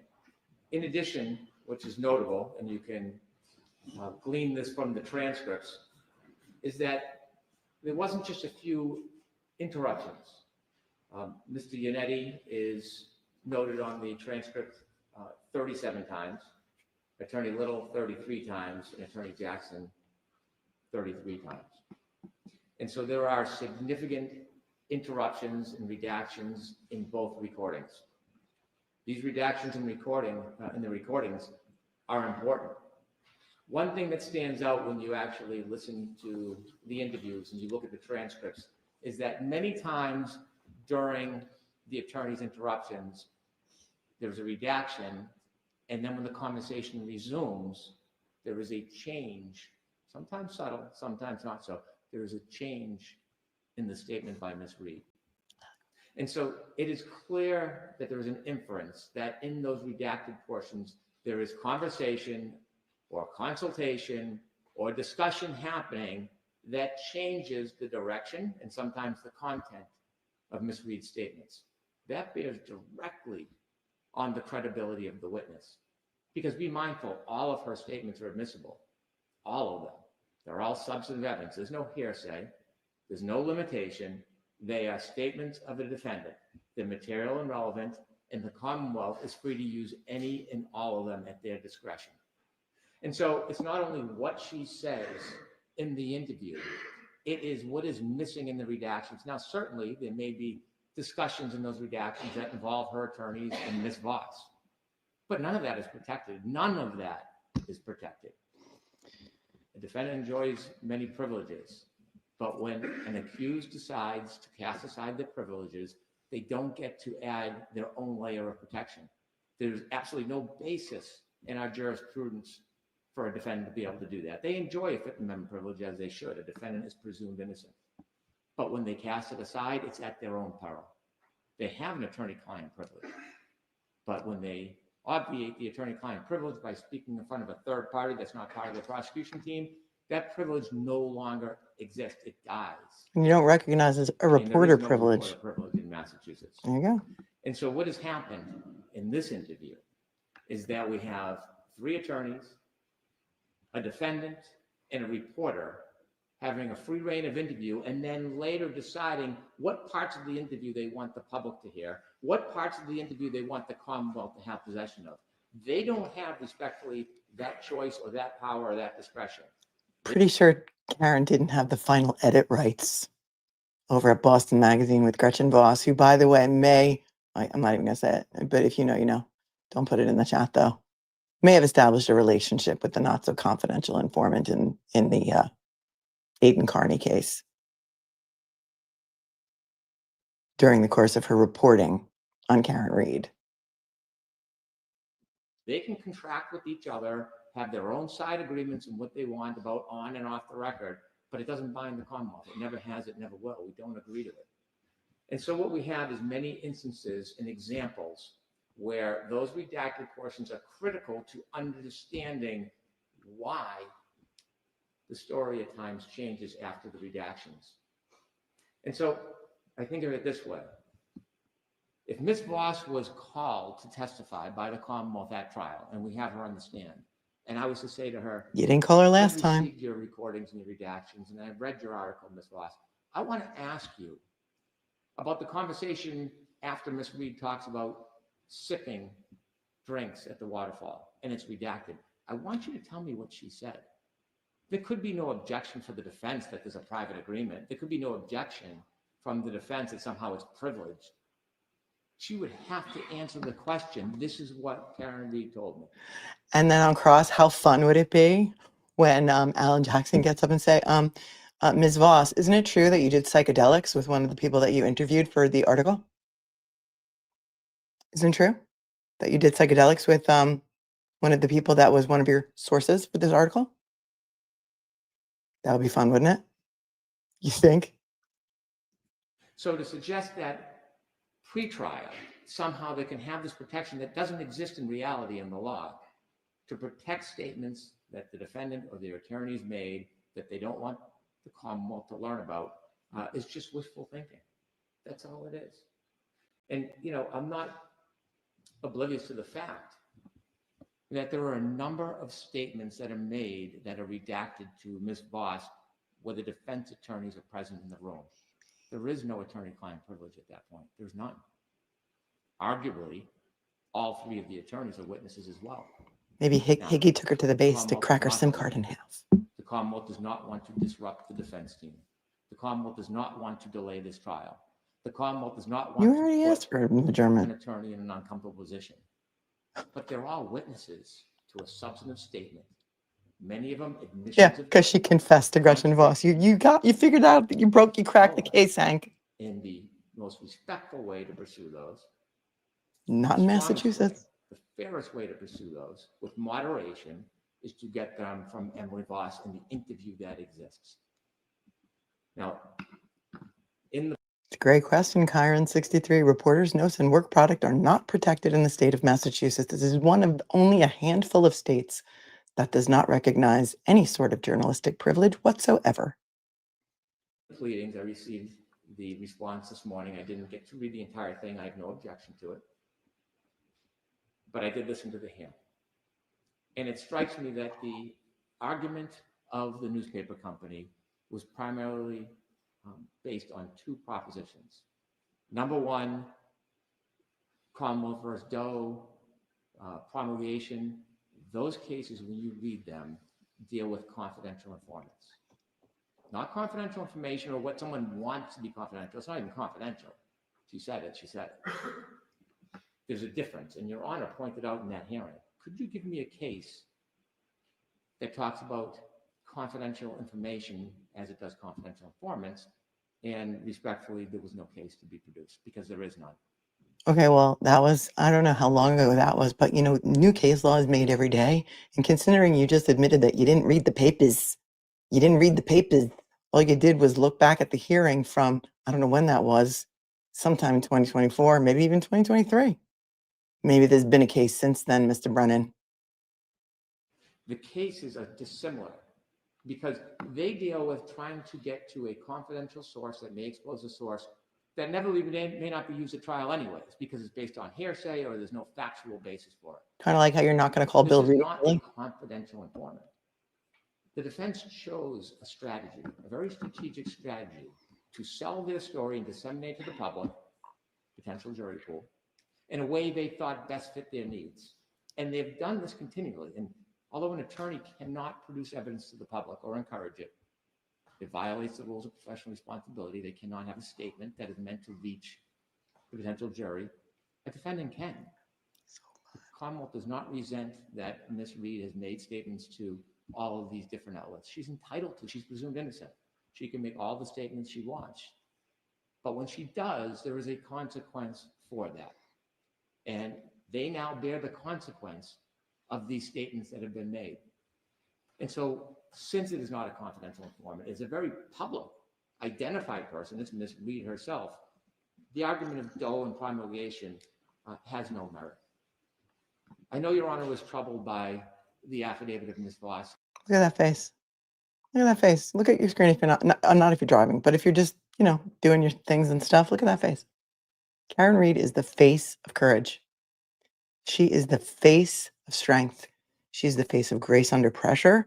She is the face of a woman who has been fighting a battle for almost 3 years now, who has been almost bankrupted by the state of Massachusetts for this malicious persecution. She's $5 million in debt to her defense attorneys. And she has more support than I have ever seen in my career for a criminal defendant, of people who believe in her innocence. That is what grace under pressure looks like. So you snarky twidiots can cry about her facial expressions and her expensive wardrobe all day long, but you will never be able to have grace under pressure like that. And that she was afraid for her safety. Please, and with from the a personal level, dirty I words in the empathize. chat. Thanks. In this case, firsthand, I have never seen anything like this, where witnesses have to fear walking out of their car. It's repugnant. It undermines the fabric of the judicial system. What? Witnesses have to fear walking out of their car? Hold on a second. Right. So you're putting Gretchen Voss at more of a risk then, if that's what you're saying. Gretchen Voss's family was threatened and stuff, dude. Those of us who know, because it's always the women that are attacked in this case for speaking out about it. But now you're going to put her at more risk? Okay. And they now bear the consequence of these statements that have been made. And so, since it is not a confidential informant, it's a very public, identified person, it's Ms. Reed herself, the argument of Doe and promulgation has no merit. I know Your Honor was troubled by the affidavit of Ms. Voss and that she was afraid for her safety. And from a personal level, I empathize. In this case, firsthand, I have never seen anything like this, where witnesses have to fear walking out of their car. It's repugnant. It undermines the fabric of the judicial system. But Ms. Voss isn't alone, and I have empathy for her. Almost every witness, civilian witness for the Commonwealth, has sustained similar or far more egregious abuses. It is awful to think the level of harassment and intimidation that someone must suffer because they're simply a witness in the case. Really? My empathy is to Ms. Voss, but to every other witness in this case, she's in no different position. It does not impede. Get off your duck and soapbox, dude. Get off your duck and soapbox. I can't wait until they get up to argue Marisey's, the motion from Marisey's personal cell and personal email records about those witnesses having a speed dial to Michael Marisey himself and Brian Tully, the head of your MSP, and Ken Mello, your special prosecutor who you hired to persecute Aidan Carney, and the other two women who conspired to set him up and have him thrown in jail for 60 days. Wow, now he's getting up on his soapbox to talk about the other witnesses. Gotta love it. Playing for the cameras, hang on. Buckle up, It is buttercups. awful to think the level of harassment and intimidation that someone must suffer because they're simply a witness in the case. And my empathy is to Ms. Voss, but to every other witness in this case, she's in no different position. It So does much not empathy for all the impede witnesses. the progress of the Commonwealth. It does not impede the fact-finding mission. It's unfair. It shouldn't happen. Something should happen as a result, but it has no. How about the bearing fact-finding on- mission of who the duck murdered Officer John O'Keefe? How about that fact-finding mission? Did anybody give a duck about that during the investigation, during the initial investigation? Did anybody secure the scene? Or did they go home, shoot home, get a leaf blower, come back, blow the snow around, get some Solo cups? Yeah, just to get the blood, put it in the Solo cups, no big whoop. You know, take his clothes, throw him on the floor, maybe throw him in the trunk for a week or two. Chain of custody, no big whoop. Yeah, it was snowing, you know, we did the best we could. How about that fact-finding mission, Mr. Brennan, brother counsel? This is the fact-finding mission you're going to die on the hill of? The fact-finding mission of Gretchen Voss's private notes? Okay. Analysis in this case. It just doesn't. And so This doesn't. there is a ton of conversation that has been redacted arbitrarily by parties that want to use what's in their best interest, but cover up what doesn't help them. The Commonwealth is in. Kind of like how the Commonwealth covered up the and we're real seeking facts it. of the We want it. case. We want it. So funny that you should bring up cover up, Mr. Brennan. So funny that you should bring up cover up. I mean, isn't that the whole theme of this entire case? You know what's so funny, even funnier, is that if 250 people could keep a secret about a fundraiser that happened on Saturday night, does it strain credulity that maybe 10 people could keep a secret when it involves like some ramifications perhaps of going to prison?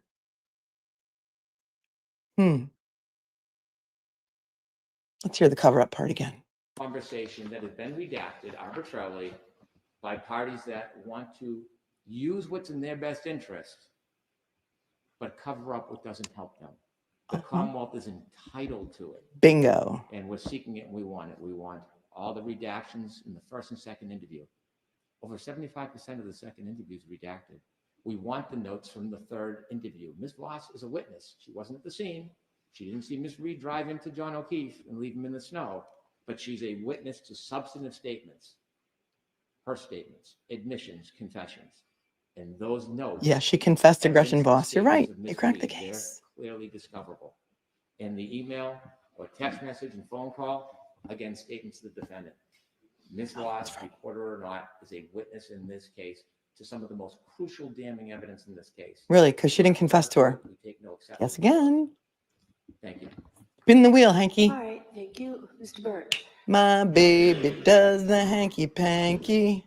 Let's everyone together. My baby does the hanky panky. Metro Court and Gretchen Voss. Speak up, sir.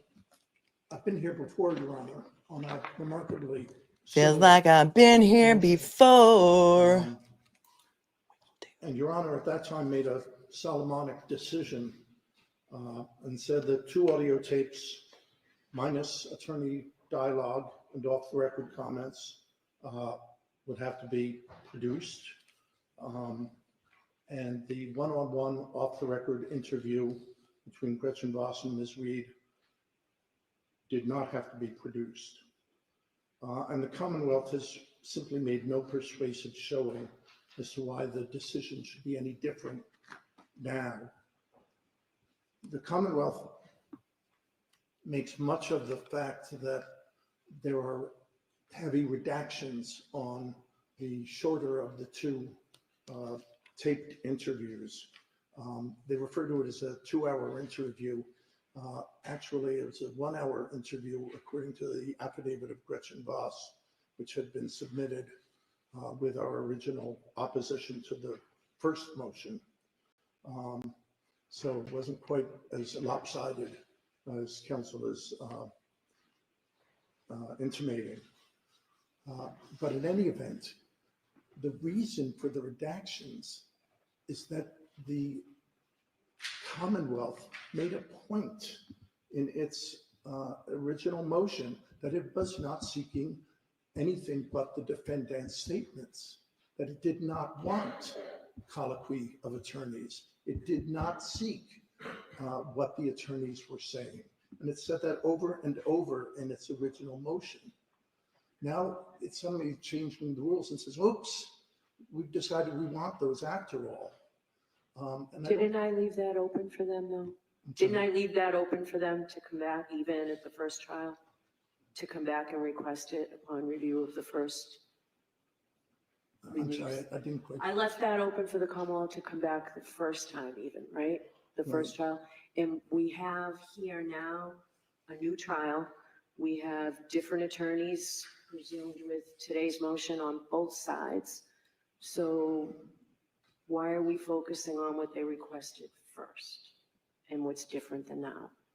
Well, Your Honor, I think the burden on the press is, it's still the prosecution seeking information from the press.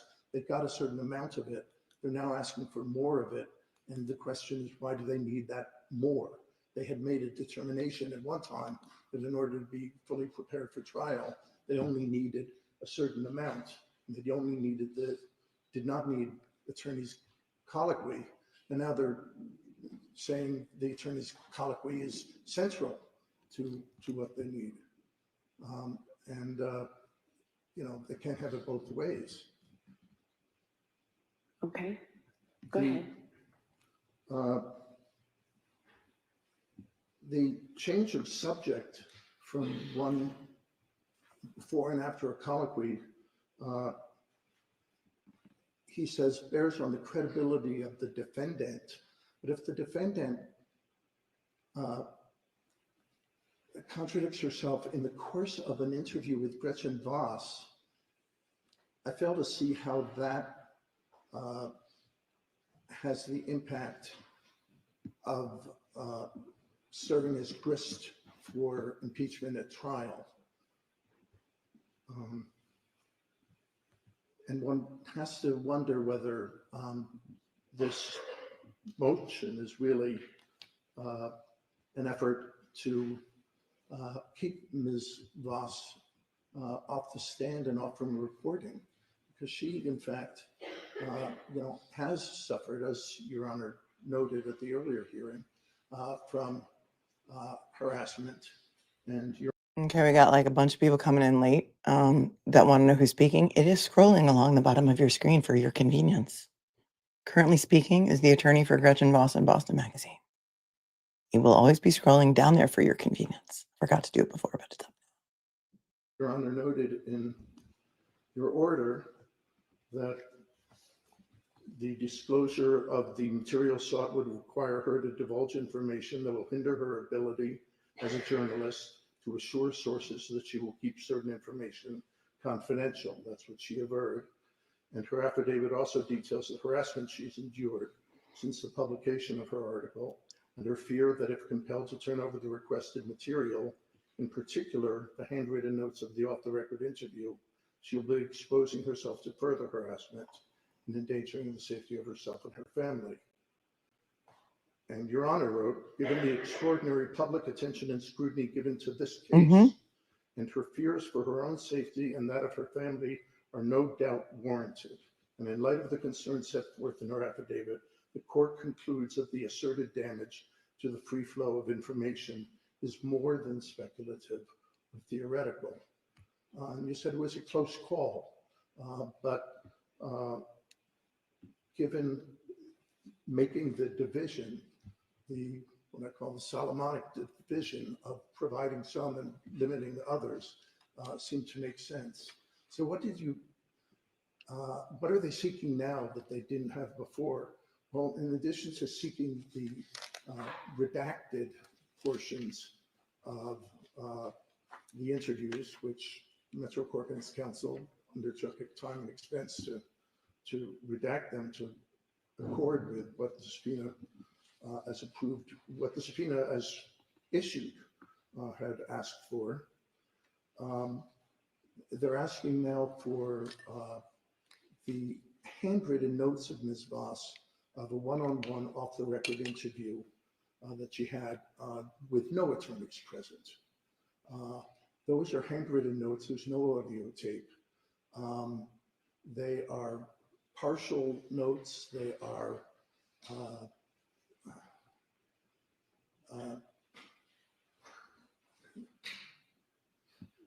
they're phrases. They're not complete thoughts. They're more jog memory sorts of telegraphic mentions. So it seems likely that if required to turn over these notes, which essentially represent the work product of the journalist and I'm her speeding him up. personality as expressed in her, what she takes from the interview. If forced to produce that, it's very likely the next step is that the Commonwealth is going to want to depose her or call her a trial in order to explain those notes and interpret them. And that's going to take us down yet one more rabbit hole in this case. Welcome. We had so many. Welcome, my friend, to It Wonderland. would also have the effect, maybe the calculated effect, of preventing Ms. Voss from covering the trial. Because if she is going to witness, she is not permitted to sit in and. They did let her sit in last time, So though. she did attend the last trial, right? She did, but On a she was daily not on the basis, witness list. right, on a daily basis? I believe so, yes. Okay, Every day? Yes. okay, thank you. And that was Ms. Voss who just responded to you? I'm sorry. That was Ms. Voss who just responded to you, yes, correct? So she's in the courtroom? Okay, thank you. And finally, the Commonwealth asks for. No, I can't stop interrupting. You know where they stop interrupting though? You know where they don't interrupt? Law and crime. So if this is commentary, it's my channel, it's what I do. I commentate. I interrupt, I stop now. We're gonna turn off the air conditioning. That's what we're gonna do now. If you don't like the interruptions, you can go try and survive over in the law and crime chat. I'm just saying. The answer is no. I won't allow it. And Ms. Voss. And we do have texts. Thanks. Hit the like button on your way out. If you're gonna The go. manner in which they get forwarded from an iPhone is that they come out without the name of the speaker. You can sort of guess at the name of the speaker, but you don't see the name of the speaker. You also don't see the date and time. They look funny on high speed, The, walking in and out. Communication. Alaska would be, we're willing to turn those over. They're not off the record. Great. But Alaska would be able to turn them over in that form, which is the form we have them in rather than building whoever gets in trouble to replicate a different format. Okay. And that's all I have. All right. Thank you very much. Mr. Brennan, I'll give you a chance to respond, but I do have a question for you based on Mr. Birch's opposition. Mm-hmm. If you've got the opposition with you, Mr. Brennan? Mr. Friend, it said Okay. instead of Brennan. He's nobody's friend. Not, So what I'm not going to today. ask you to respond to is on page 5, Putting him on the spot like law first full school. paragraph. The paragraph begins that this litigation, but the sentence is, in other words, the Commonwealth says it needs more audio because the redacted audio provided thus far either contains no damaging admissions by Reed or reveals that she was not entirely forthright in her unsworn press interviews with Voss. What do you say about that? You touched upon it when you started your argument today about inconsistencies. What's your argument to that specific? I didn't have read to it this read morning, having not had an opportunity to read it, because I just have one moment to read it in context. Sure. Thank you. He didn't read the papers. He already told you he didn't read the papers. Burn after reading Oakley if you're Massachusetts reported. Remember the burn after reading letter in the Gabby Petito trial, right? But might be from the 413. The teen team would not redact info with her dad. They wouldn't. They would just redact privileged information. This posits two separate ideas, the way I interpret it. The first is the Commonwealth says it needs more audio because the redacted audio provided thus far either contains no damaging omissions by Reed. We need more cowbell. Provided thus far contains many. What we need is more cowbell. In her first interview with Gretchen Voss, she talks about when she dropped Don off and where she dropped him off. It's noticeable in many, many interviews, the story changes. But at one point, she has them going to the side door of the house. In fact, in 3 of the interviews, he's going to the side door of the house. In a further interview, she says he went to the front door of the house. It's not subtle. There's a reason. These stories and There's 2 doors in the front of the house. One is in the center of the house and one is next to the garage, but they're both in the front of the house. So, there's that. Is there also a side door? I don't know. the versions given by Ms. Reed evolve in time. Coincidentally, they evolve sometimes with the production of Discovery. Coincidentally. And so I am not suggesting for a second that there are no damaging statements by Ms. Reed. In fact, there are confessions, there are admissions, and there are Confessions based on later statements given. And so who told you that? Kate all I can Peter? simply say is that is not. Did Kate Peter tell you? Kate Peter, the not so confidential informant. Did Kate Peter tell you that Karen Reed confessed to her friend Gretchen Voss? Is that where you got the info? Oh, Hank, you cracked the case. Such a crackerjack. The Commonwealth's position that is stated wrongly. Also, or it reveals that she was not entirely forthright in her unsworn press interviews with Voss. Well, we're entitled to take her statements with Ms. Voss and compare them to all the other statements she made. 2020, Vanity Fair, Dateline, and others. I mean, I would submit to you that a reporter's handwritten notes may not be 100% accurate, because I know that when I take notes, these are my notes. I don't write down every single verbatim word that people say when I'm in a courtroom taking notes. So really, I don't know that they would be admissible anyway, as alleged confessions. But you think Gretchen Voss is going to get up on the stand and tell you that Karen Reed confessed to her? I don't think so. But keep rasping. Whether her statement to Voss or Ms. Voss is accurate, it is in comparison to other statements. Is it accurate? And we know that it's not. There are many instances where she has given different statements between versions. Also internally in Ms. Voss's interview, as I mentioned, there are statements, redaction, return, and a different statement. For example, she was only sipping at the waterfall, which would suggest further drinking. And then after a redaction and interruption, she's sipping water at the waterfall, as incredulous as that may be. Is it incredulous? Because I drink a lot of water when I go to bars, actually. I like to stay hydrated. So Hank Brennan wants you to think that it's incredulous that somebody would sip water at the waterfall. How about don't go chase some waterfalls? How about that? Does it strain your credulity that somebody could be sipping water at the waterfall? This is so good, I have to play it again. You're going to get a repeat on this one. Hanky Panky, you get the rewind. REW. At the waterfall, which would suggest further in Ms. Voss's interview. As I mentioned, there are statements, redaction, return, and a different statement. For example, she was only sipping at the waterfall, which would suggest further drinking. And then after a redaction and interruption, she's sipping water at the waterfall, as incredulous as that may be. So incredulous. Clearly something happened during that redaction that changed the admission, drinking alcohol, which is part of this case, to something of water. And so incredulous. I think that the claim in this motion really has no relevance to the analysis. It's not on point. The reason I said there was a 2-hour interview, and I'll accept that I'm wrong, is when I listened to the FTR tape, counsel respectfully said it's a 2-hour interview. And that's where I got my information from, not Ms. Voss's affidavit. So it may have been a 1-hour interview, which still leaves us with 1/3 of the interview, 2/3 of the affidavit. That is significant. The Commonwealth comes back, we're entitled to come back when we want, if we have a good faith basis and if the court invites us.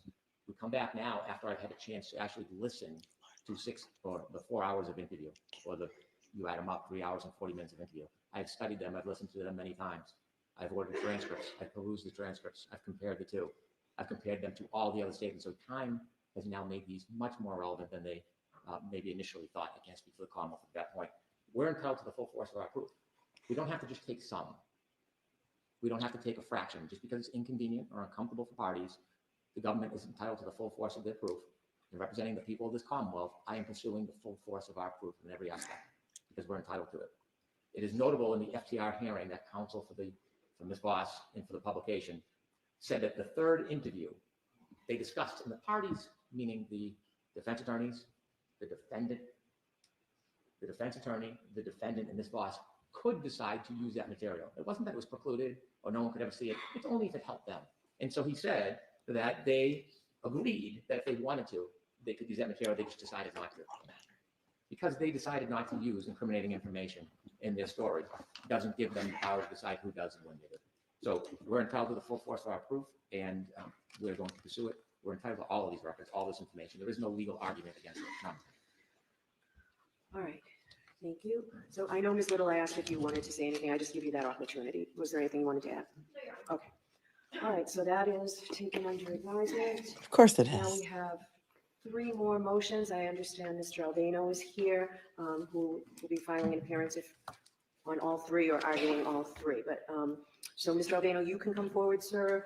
And Mr. Brennan, do you want to argue each one of these individually? It appears I did get an opposition this morning that goes to service, which pertains to all 3. But do you have different arguments, a little bit different on each? I do. Okay, so Mr. Albano, do you want to be heard after each argument, or do you want to just be heard at the end of the 3? There are 3 motions. FXT TV, Boston 25, WCVB TV, Hearst Television Incorporated and ABC, and NBC 10 Boston. Okay, thank you. And Wow, again, same I'm attorney just for all the making a motion to networks. argue. Okay, if you do change your mind, just stand up and let me know. No, that's fine. Okay. All right, I will hear you. Why don't we start with the FXT TV, Boston 25, it's paper number 400. As has been discussed, Fox 25 and its employees conducted an interview of William and Janet Reed. I quoted on subsection 5 some of the language from that interview. And during my quote, it says, during your first discussion with Karen. It should say, during your first discussions with Karen. There's an S left off. It's intentionally Nevertheless, misleading. during your first discussions with Karen, did you believe she may have hit John? Did she believe? Yes. Okay, I thought you said, did you believe? That's what he said. My Oh, apologies. misspoke Did she believe again. She may have hit John. Scrivener's William error Reed and responded, misspoke. No, she felt she struck something. She said, Dad, I think I struck something. I said, what do you mean, right? This was in the hospital, right? She says, I remember, all right, backing up and hitting something. I've had the benefit of at least looking at the phone records that are available for Karen Reed and seeing there was a phone conversation that morning to William Reed's phone. That phone conversation is before Karen Reed is admitted to the hospital. And so it is by inference in the back of a police car at the scene. Now, there's some ambiguity during your first discussions. The operative word, as I see it, is first. It is a particularly remarkable statement to make that in the throes of realizing the great tragedy that's unfolding with John O'Keefe lying in the snow dying, that the comment of thinking that they hit supposedly now another car in a driveway hours earlier would be the topic of conversation at that point. He said it was in the hospital, not during the first There is not a conversation. fair inference that would be the subject matter. It is not a fair conclusion that a person would be so fixated on a mere nudging of another car that caused no damage hours earlier. Why don't you investigate who repaired the loss of Traverse? life.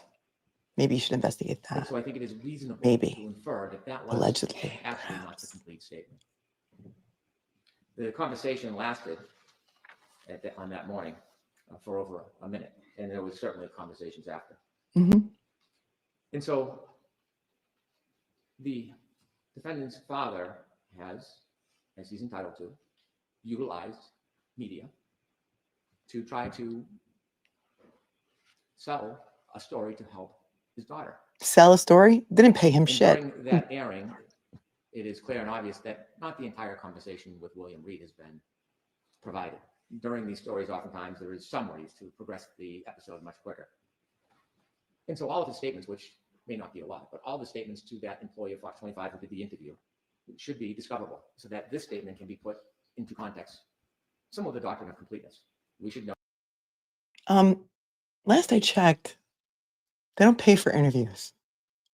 Anybody have any confirmation about whether or not Mr. Reed was paid to speak to Ted Daniel? Ted, I hope you're watching. If you are, hey, what's up?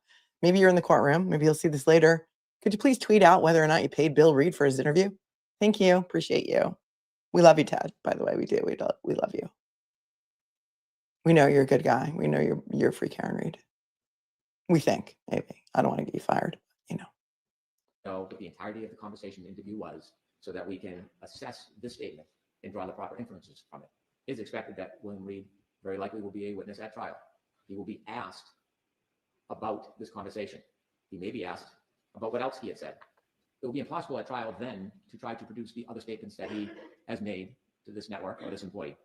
And so the Commonwealth or anybody who would be questioning him would be just simply left to the whim of his answer. And I'm not satisfied to do that. I do not think there is any protection. He is not a defendant. There is no privilege. And so there's no reason to protect this information so that it can fairly be brought into context so that when he's cross-examined, if there is evidence of impeachment or cooperation, that both sides are aware and know of the substance of that material. And that is the reason we request the pleading in number 400 for the Fox 25 footage that was not aired. Okay. Have you had a chance to read Mr. Albano's opposition this morning? It's not very long. I haven't, but I can say Mr. Albano kindly called me. He outlined the issues in an email. He made this a much more streamlined and agreeable process. And so I credit him with his effort. I don't need to read his response. I'll appreciate what he says. Okay. My short interaction with him, his total candor, I have no hesitation what he says in his representations. I might disagree, but I don't need to read his pleading. Okay. There are two, NBC and ABC. If Your Honor would allow me to start with NBC, because I think we can streamline that. NBC 10 has agreed to give promo materials in their possession. I've not only spoken to Mr. Albano, but I spoke to the attorney for the subsidiaries that we also had subpoenaed. And they told me that as subsidiaries, they do not have possession of the materials of the parent company. And I received letters from the attorneys stating as much. So as it pertains to NBC 10, the position is that one of the subsidiaries is going to send us promotional materials. And as far as service on the parent company, I don't think the Commonwealth succeeded, despite the fact that we made numerous efforts in hand mail UPS to a number of subsidiaries. I don't think we're satisfied, so I do not want to ask the court to address that. Okay. Do you have a timeline on when you'll get this material? The promotional materials? Yes. They said they were putting them together. I did not ask for a timeline. Okay. The promotional materials are a very small fragment. It's I've only seen one clip aired. I don't know what else they have, but it should not take them long. Okay. I don't have a paper number. Jim, do you have the paper number on NBC 10? I do. Here, just, you know what, Jim, you can give it to me after. I don't have that paper number or Got a the other one. list. All right, so do you want to move? 427, Your Honor. What is 427? All right, so do you want to move on to CBB TV? Yes. Okay.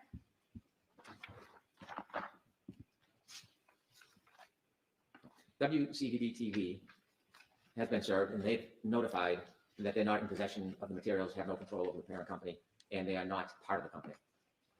And so I no longer am asking WCDB TV to produce these materials. Instead, in the alternative, we have subpoenaed the registered agent in Massachusetts, the registered agent for the parent company. They have been properly served. If you look at the Secretary of Commonwealth of Massachusetts Business Entity Summary website, not only do they have a principal place of business in New York, but they also have, as a registered agent, a local address, 84 State Street. So our position relative to the ABC materials is that ABC has been properly served locally. Unlike NBC, that did not have a local registered agent that we could find, or perhaps does not have one, ABC does. ABC does business in Massachusetts. In fact, these interviews with Ms. Reed may have taken place in Massachusetts. I don't know. But they have roots in Massachusetts in that they do business there. They have a local registered agent. And the reason to have a registered agent is to accept service, provide notice in cases of objections, and to provide materials. It is done routinely in civil cases when a registered agent is notified. They are then obligated to get materials even if the REM exists in a different place. Their position is that the REM exists in New York. That is irrelevant to the assessment in this case. To suggest that somehow the physical property being another jurisdiction is not in the control or purview of the local registered agent would just be enacting a shell game where local companies could pick jurisdictions they find most favorable, do business in outside jurisdictions, and avoid the consequences of that. That I don't believe is how the law is set up. As a registered agent, they are the same as the company. They just have a local contact to accept all types of service, communications, and responsibility. And so our position on ABC as far as service is concerned is they've been served through the registered agent. And therefore, whatever materials exist, regardless if they're in Massachusetts or in New York, they are required to obtain them and they're required to produce them. Okay, so Mr. Albano disagrees with you, and on the third page of his memo under paragraph 5, so I will give you the opportunity to read that. Okay. Under that fifth paragraph. Do you want to address the substance of your motion regarding ABC? I do. Hope he went to Evelyn Wood speed reading Like school. Other recorded statements we see from the Nightline in the 2020 interviews there are a number of public statements that Ms. Reed has made to a national audience that don't reconcile with other statements she has made at other times. I've given you the example of not knowing which door she supposedly saw John Keith go into. There is differences in her stories and versions about where she was that night after she left the O'Keefe house. There is a number of examples where the different versions given contradict each other. And so although they're all substantive statements, they're all admissions and confessions, they still have a value in the fact that they contradict each other. And so the episode that is aired on 2020 Nightline, you hear oftentimes the author of the story, not even the interview, the author saying, and we spoke to the person, and then this is what happened, and then they go to a clip of an actual interview. The summary by the author is not admissible. It can't be used substantively. It can't be used to impeach Ms. Reed should she testify. It is hearsay. It's inadmissible. And so these summaries have a genesis somewhere. There's a reason why the reporter is asking certain questions, or more importantly, the author is summarizing testimony, oftentimes inconsistent with other versions. And so that means that there is footage from which the author has gleaned this information. There's either footage or there's a conversation with Ms. Reed. And so those are statements, not similar to or dissimilar to Ms. Voss interviewing here. Those are statements of a defendant, which are substantive evidence for their full value. And so that footage we're entitled to see. There's nothing that should protect it. We should have the opportunity to review all of the statements and also put the ones in context that were broadcast to the nation. And that's the substance of why we want it. I'll have to take a moment to look at the response. Okay. Thank you, Glamis, for Mr. O'Bannon, offering we'll give him a couple of minutes just to read it. offering to give Hanky Panky some lessons in serving foreign corporations, etc. We have a little time now. We can scooch a little bit forward. I'm going to start using that scooch. I got that from Brian Camp, but we say scooch here anyway, in my house anyway. Actually, you should start at paragraph. Your Honor, can I have Paragraph 5, it's on page notes? 3. The pages aren't numbered. Actually, you should start at 4. Or why don't you read the whole thing, Mr. Brown? Why don't you have a seat and read it? Have a seat. She's putting him in the corner. Jim, do you have the dunce cap, Jim? I just think Hanky Panky to the corner. Jim, do you have the dunce cap? Oh yeah, let's zoom in on Mr. Reed's face. One idea, yep. There's Meredith and Will behind Mr. and Mrs. Reed. Let's see if we can read their lips now. And you know what? Out of courtesy and respect for them, I'm going to fast forward through this part.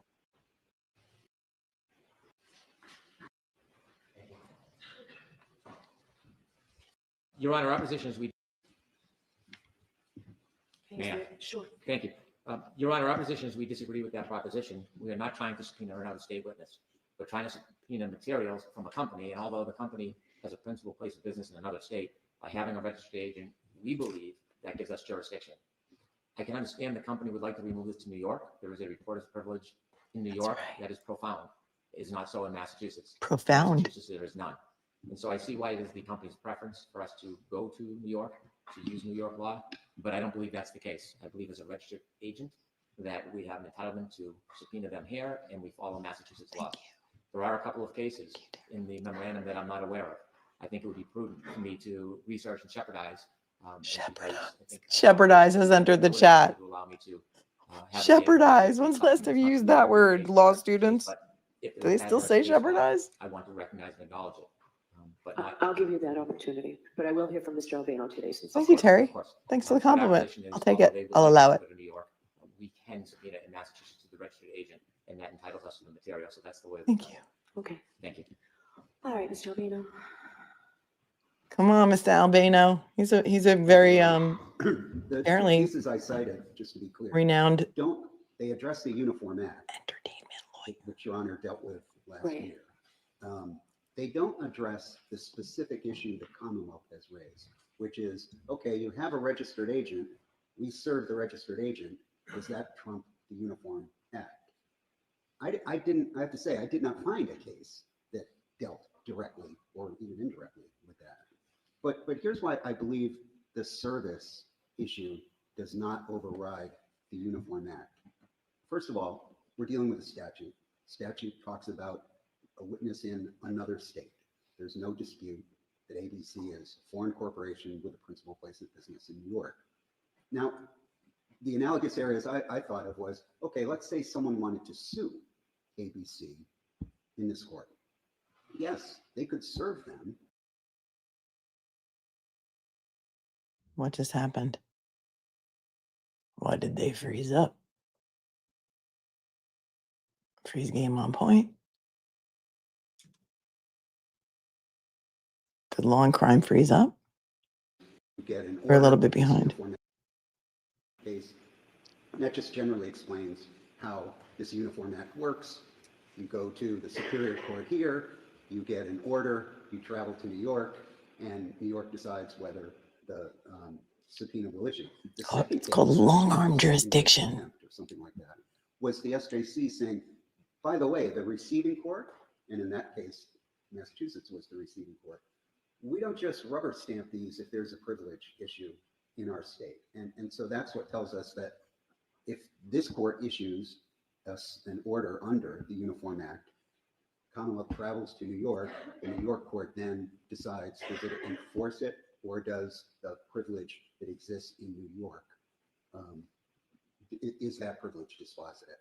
And that's what we say is the right answer here, that yeah, they have a point, they can make service, but it doesn't override the statutory requirements of the Uniform Act.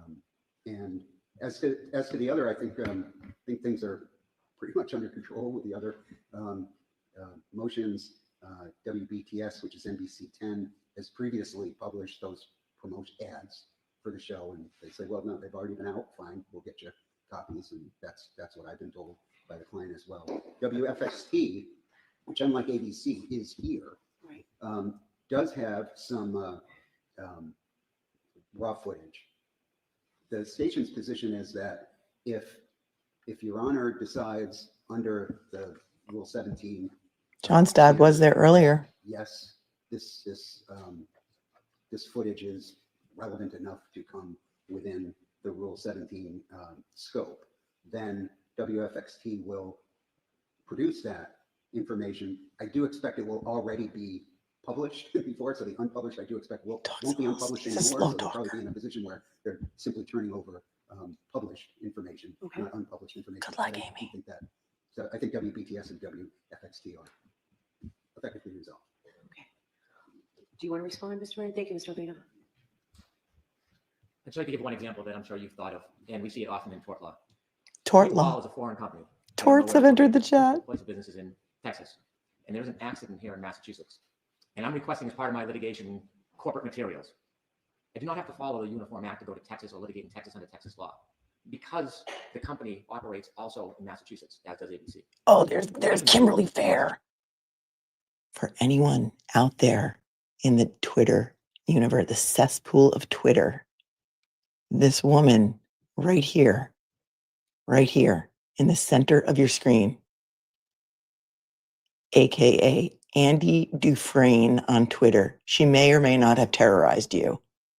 Her name is Kimberly Fair. I know she continues to terrorize me to this very day. That's who she is. Just so you know. Hold on. And I feel like this is retribution now because she has trolled me, taunted me, terrorized me, made videos about me for the almost 1 year that I've been covering this case. Materials. Here, hang I do on. not have to follow the Uniform Act to go to Texas or litigate in Texas under Texas law, because the company. That's Kimberly Fair, my friends. The ash blonde. Sitting in the back. She's sitting in the back row right there on your screen. If you're not at your screen, come and get a look at who it is that's been terrorizing you. Okay, Beach Life, I'll slow it down a little bit. Sorry, babe. Hanky Panky's a little bit of a faster talker. He's not a slow talker. There's the face of the woman behind the Andy Dufresne and many, many, many other Twitter accounts, I'm sure. I'm not giving her energy. I want you people to know who she is if she's been terrorizing you. She's there in the courtroom. Operates also in Massachusetts, as does ABC. I can sue in Massachusetts, and that company, this registered agent, is obligated to get those materials for me. Otherwise, A company could simply hide in whatever state is most beneficial to them, make it impossible to litigate or obtain materials, and there would be subterfuge throughout the entire process. We have jurisdiction here because they operate here, because they have a registered agent here. It does not matter where their corporate or their headquarters is. Thank you. That was Any regular speed. follow-up, Mr. Albano? Sure. My first point is that we're dealing with a statute here, and the statute says this is how it works when you have an out-of-state witness in a criminal case. So that's different than civil discovery. The second thing I'd say is ABC has a registered agent here, but WCVB is owned and operated by Hearst Corporation. Hearst Corporation is totally separate from ABC. That's why neither of them could produce the documents in this case. So I just want to be clear that the presence of an ABC affiliate here, owned by an entirely separate company, Hearst, does not mean that ABC is here in Massachusetts. They're a foreign company that has an agent for service process. They don't have offices and the like here in Massachusetts. Are they doing business here in the sense of transmitting ABC news programs through affiliates? I don't argue that. What I'm arguing is there's not the service, the fact that they're subject to service does not override the requirements of the statute. Is there a distinction between obtaining records and obtaining a person's presence to testify? The SJC has said in the grand jury case, the first case I cited, that the same procedures apply for documents as for witnesses. Okay.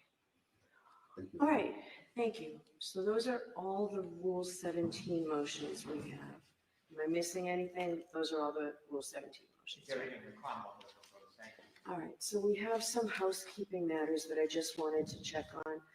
I still have the motion to continue under advisement. I need to see how we progress with it. The Commonwealth's notice regarding the testing of the telematics system, where do we stand with that? Mr. Brennan? I know you had said you told them that, you know, Thanksgiving rather than Christmas to highlight big holidays, but where are we? I did, and if I could have had it done quicker, I would have got somebody else.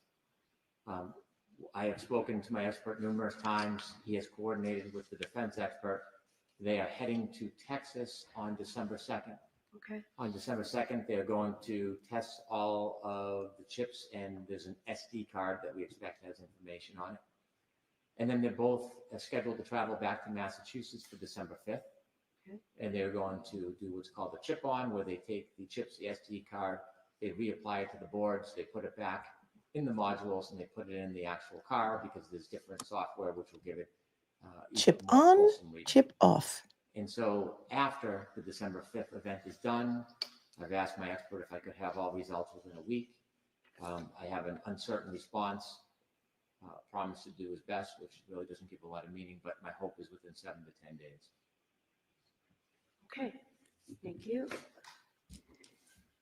And I don't know, Ms. Little or Mr. Jackson, if you have the answer to this. The transcripts of the sidebar conferences. Ms. Little, do you have any scheduling idea on when those will be available? Yes, Your Honor, I do believe that Mr. Jackson had spoken with the court reporter and emailed the clerk's office with an update. It's going to be a little bit longer than initially expected. One of the reporters had sort of like a family emergency and needed some additional time. And so I believe, and I'll have Mr. Jackson correct me if I'm wrong, but I believe she needed until about 6 weeks to get the sidebar conference. 6 weeks from the November 13th date? 6 weeks from about a week after the November 13th date. Thank you, Your Honor. Thank you. All right. Mr. Jackson, did you want to speak? Your Honor, Ms. Little addressed the court's specific question about the transcripts, and that's as accurate a bit of information as I have, so I'll submit on that. All right, thank you. All right, that is it for today. The What? Commonwealth is going to file My favorite motion. response to the discovery of communications in the possession, custody, and control of the Commonwealth by The- 11/27, right? Yes, Your Honor, I provided the defense this morning with a response to their motion. Oh, I need that, filed with Jonathan. The court. It is a request that they made that is very labor and time consuming, but a very important task that Oh, I've really? been involved with. Expended many, many hours, and I need many more. Wow, We do wow, have, wow. or I have produced, or I have a production that I'd like to produce to the defense. I've shown them a protective order this morning to see if they were agreeable. I do not want to speak for them. If there is a protective order, I can turn over the first production that I produced, and there. This is regarding Marisey's private emails and private cell phone data, text messages, emails. So he's asking, he says he has some, it's very time consuming, but he will turn it over if the court will issue a protective order. Oh, this is going to be good. Over the first production that I produced, and there is more to come. All right, any objection to the protective order? I have not seen this document, obviously, nor the proposed order. Why don't you go in the corner and read it? There are a couple of issues related to this motion in addition to the protective order that I'd like to address with the court that Yes. I've briefly discussed with Mrs. Brennan. Yes, I haven't read this yet, so I won't know what you're talking about, Mr. Kennedy. So I believe you have read our motion, right? The Mhm. motion that I we. read your motion, I haven't. Right, so it's just in relation to the motion, Judge. All right. Let him be heard, Your Honor. God save the Commonwealth. It's only a day when Yannetti. Your Honor, generally speaking, we do not have an objection to a protective order as long as it is issued without prejudice, which I believe Mr. Brennan is in agreement with. All right, is there one here? Was there a proposed protective order? I have it right here, Your Honor. Thank you. Mr. Brennan provided this to us this morning. She's going to keep interrupting him, trying to throw him off his game, but she can't do it. So I have not reviewed that, Your Honor, but I'm asking that the contents be allowed to be shared with the entire defense team, including our attorneys, our interns, and our client. I don't believe Mr. Brennan has an objection to that, but that would be our request with regard to the protective order, with the understanding that we could come back before the court and revisit that if we deem it appropriate. Is there any objection to the sharing with the There's no defense team? objection to the parties they would like to share it with, and I understand it's without prejudice. Okay. Yes, and with regard to the motion itself, Your Honor, I had come prepared with an argument for the allowance of the motion. Given Mr. Brennan's, the work that he's done in terms of trying to gather this material and get it to us along with the protective order, I assume that there's no general objection to the motion, so I don't need to be heard in that regard, assuming the court would allow the motion. But I would raise an issue for the court, actually two issues. One is that we were informed this morning that Mr. Brennan has gone through Mr. Morrissey's cell phone. Apparently there is one work cell phone and one personal cell phone. Obviously the personal cell phone becomes relevant because he used the personal email address to make an ex parte communication with the court. One concern that we have is that we were told this morning that with regard to Mr. Morrissey's text messages, not emails, but text messages, apparently they're somehow remarkably set to auto-delete after 30 days. Oh, no, That they aren't. raises some questions for us, maybe the subject of a future motion, but more immediately, the concern is every day that passes, we're losing text messages from 30 days prior. So, through today, I And they believe. were preserved, Mr. Brennan? Shut the duck up and let him finish. Remarkably, District Attorney Michael Marisey has his private cell phone set to delete his text messages automatically every 30 days. Are you in shock and horror? Does it strain credulity? When did he change his setting? Betterow must be like, what? Says Potsy. Wow. Under advisement, I'm sure, says Bobby. Imagine that, says Ashley. That's not a damn coincidence, says Emily. Would they still be on an iCloud? Of course he does, says AJ's red eye flight. I call BS. And even though the chat is on delay of at least 30 seconds, the chat is up in arms. Sarah says, pretty sure you can't do that on Apple. I don't know if there's any Any techies in the chat?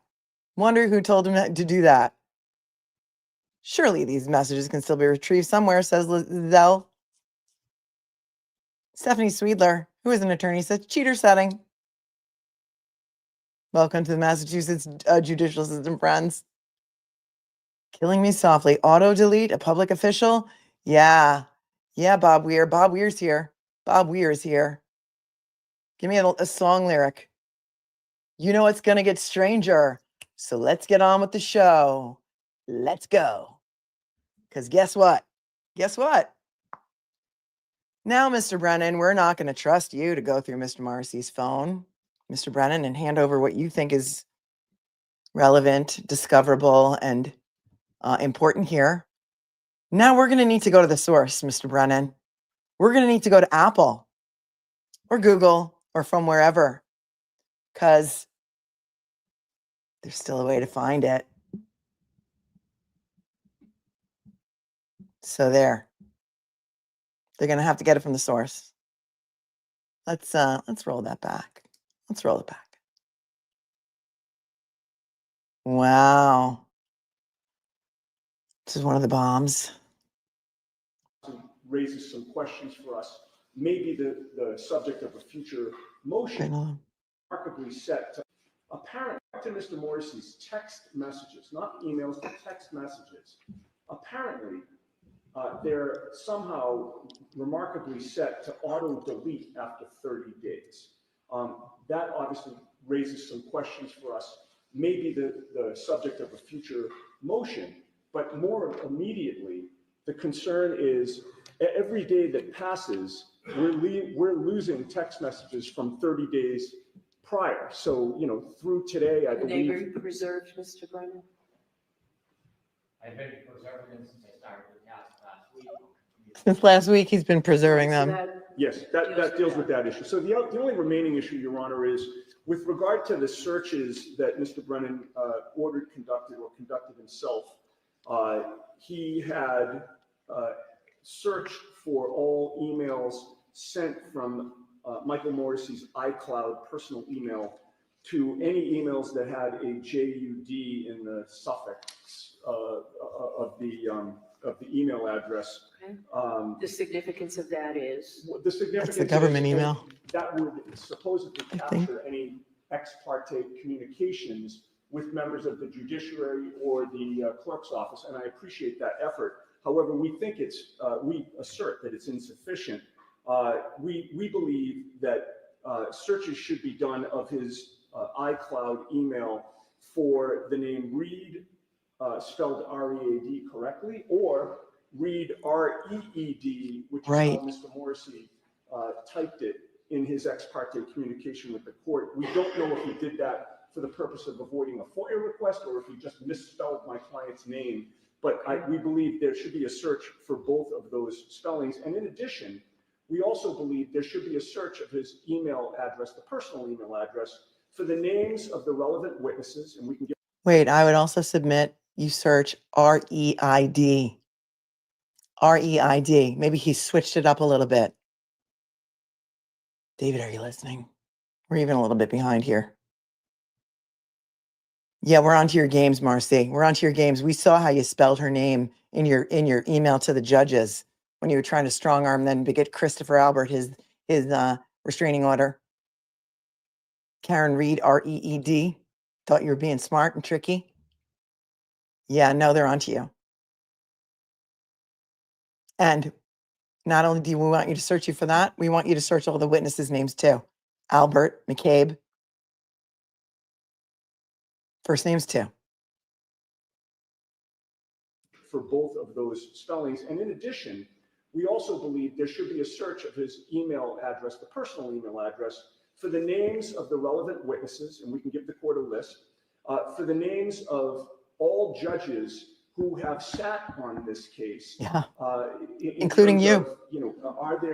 Is there an attempt to communicate with a judge? Including you, Your Honor. Of personal email account, like he used a personal email account. And then also we believe there should be a search for any clerk's office employees for the same reason, both at Stoughton District Court, where this case originated, and this court as well. We have obviously reason not to trust Mr. Marisey in light of his actions using this personal email account to make an ex parte communication. And we'd ask that a more thorough search be done for these types of communications. All right, so why don't you continue to talk with Mr. Brennan, and we can have a hearing on this motion if there's anything that you still need on December 12th when we're back here for the Dobbert hearing. That's fair enough. Thank you, Your Does Honor. that make sense, Mr. Brennan? Wow. Taken extensive steps to do this myself to accommodate the defense in the most broadest fashion. And I'm going to continue to do that. If they want to discuss how I can accommodate them, I'll do my best. All right, Thank you, Gen X chick. so we will see everyone, December 12th. So when do you expect to get me any written material you want me to have prior to the Dobbert hearing? Yeah. Yes, Your Honor, we drafted a planning and hearing motion. I need to review it. I'd like to get it to you by the end of the week. that's great. I expect to be here by at the end of the week, so that's great. Thank you. And your response by next week, Mr. Yannetti? Ms. Little? Yes, if we could have it at least a week, Your Honor. Okay, so I'll give you 10 days, Thank you. as long as that gets me before the 12th. No problem. All right. Yes, Your Honor. Yeah, if I can get it, as soon as you can get it. All right. Anything else? Yes. I'm sorry to interrupt. That's okay. May I inquire if the protective order is going to be signed by the defense? Are you going to sign the protective order, Mr. Yannetti? I expect I will, without prejudice. I have the materials, I'll just wait. Okay. All right, so if you sign it, then I'll endorse it, Mr. Yannetti. You had it, right? Ms. Little gave it to us just now? I believe we just gave our copy to the court. Yes.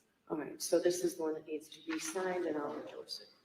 Do you want to take a look at it? Yes.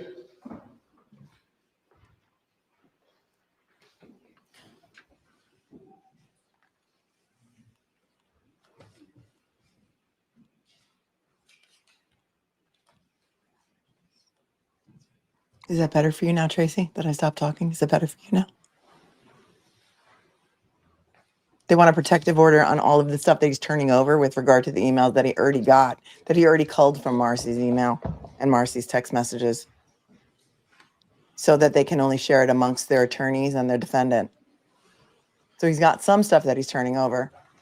Mr. Brennan, I know you have an electronic signature. I'd like you to sign this as well, since you're here. Yes, Your Honor. You sign that, and I will. For his phone and cloud. Thank you, Jennifer Bossert. Look at the gallery when he said deleted.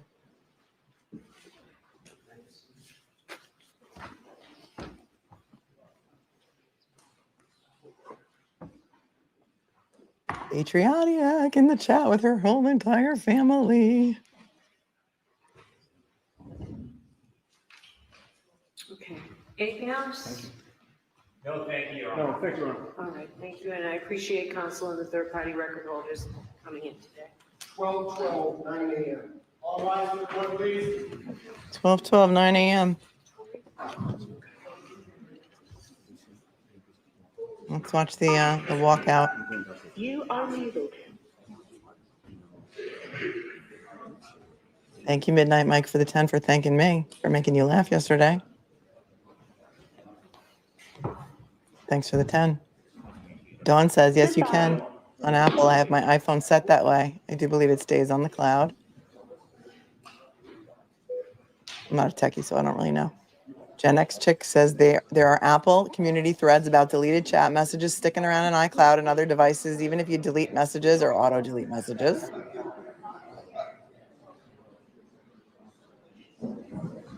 Kimmy, when did Betero request Marisey's email and cell? It was in one of those Betero letters, so it was in the past. I think sometime in October.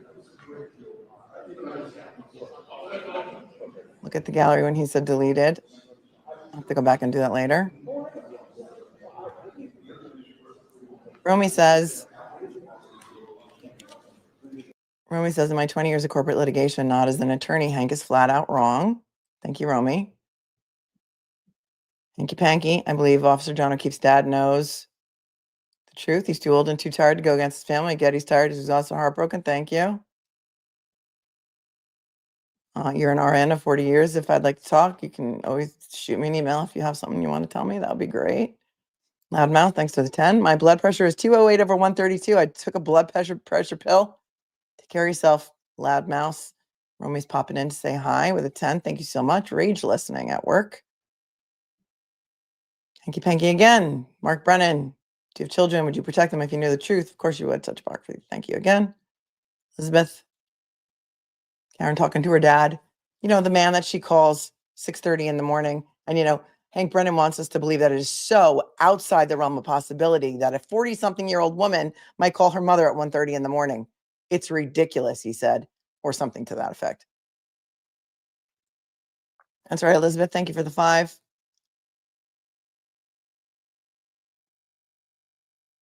Hanky Panky again, coming in with a 20. There has to be a bigger picture as to why Hank took the case. He doesn't care about Karen Reed, the case, or any of the players involved. He's out looking for Hanky Panky. He's out looking for Hank Brennan and future prospects, sadly, our country. Again, my opinions of my viewers are not necessarily my opinions. Thank you, though. Rebecca Jones says, I'm 45 and I call my parents almost daily. And who am I going to call if I'm distraught? My effing father. Thank you for tuning in from Canada. Midnight Mike, thanks for gifting membership. And look at this. And then she says she changes her name to Too Old to Call My Parents from Canada. Thank you for the super sticker. Very funny. KMC points out, Brennan has never seen witnesses in any case being fearful. Whitey had no fearful witnesses. Yeah, that was the mafia does not exist. But if it did, Whitey Bulger would have been part of the Irish maybe mob. Thank you, Dawn, for thanking me for my commentary. Thank you guys for watching. We're going to recap as soon as we watch the walkout. A lot of court officers there today for security reasons, I'm sure. After all, Gretchen Voss was there and she did fear for her safety. And you never know who's going to show up, including some people who may or may not have terrorized some of the people in this chat on Twitter. Yeah, so there's that. I'm just a girl in the world. Thank you so much for your super sticker. And Suzanne, thanks for being a member for a month. And the moderators who are amazing here. Completely amazing. Hanky Panky, if Judge Bev allows certain things that help the prosecution and not the defense, that will be clear where her loyalties lie. Court is supposed to be nonpartisan. Well, yeah, it's supposed to be. She also had the opportunity to recuse herself, which she declined to do. We went over that pretrial motion. If you're new here, I have an entire pretrial playlist. We have a trial playlist, and then we have a post-trial playlist. Latina says, it's weird that a 44-year-old calls her parents at 1:15 a.m. Is it weird that 2 grown 50-year-old men call each other at 2:22 a.m.? But they were butt dials, right? And then wasn't Brian Albert having sexy time with his wife Coco? And didn't he like accidentally pick up the phone with his butt at that time? Let's shoot on over to Tommy's CPU and just to watch without audio. What's going on over there? The walkout from the courtroom. Go on over, give Seeking Justice with Tommy and Boston Mike a like. They do the outside the court footage. Boots on the ground, as it were. CW, again, Hanky Panky, thanks for another 20. CW corruption needs to be exposed. They shadow banned the Brian Camp case, hoping they could get a guilty verdict. They didn't because the jury had common sense. Amen to that. I was raised in Massachusetts and now live in southern New Hampshire. Disgusted with Massachusetts is Hanky Panky's widow wanky. Julie says, if this is the game the Commonwealth is going to play, we all want the kids' phone records that were in the house that night. Thanks for your 5, Jules. Edward says that new case interjection by Bev was strategic, a little thrown off by it, but back in stride. Bev can be sneaky. I don't know that. I think Eliza did great today. I don't think she was thrown off. Didn't seem to me like she was, but I guess there are different ways to interpret that. And again, Wendy DeBee with the 5 says he wants to force her on the stand. I don't know.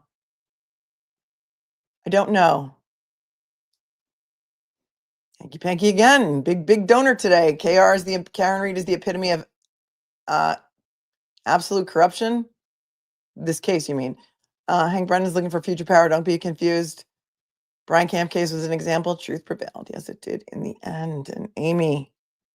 So if she did not hit him and he got out and fell, is it still her fault, even if she didn't know?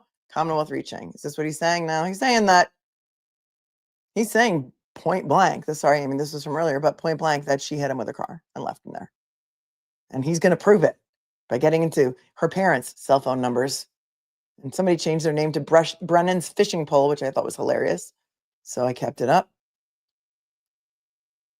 Mitsumei was gobsmacked by Bev Canoni's, or Judge Canoni's first, her reaction to the first motion. Do you think she's one of the most hated judges on the bench, or is this normal behavior?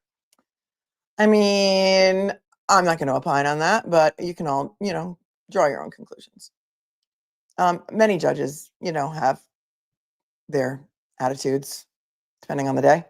Storm Dancer, speaking of rendering aid, what about the first responders sitting on their butts doing nothing while John O'Keefe is outside?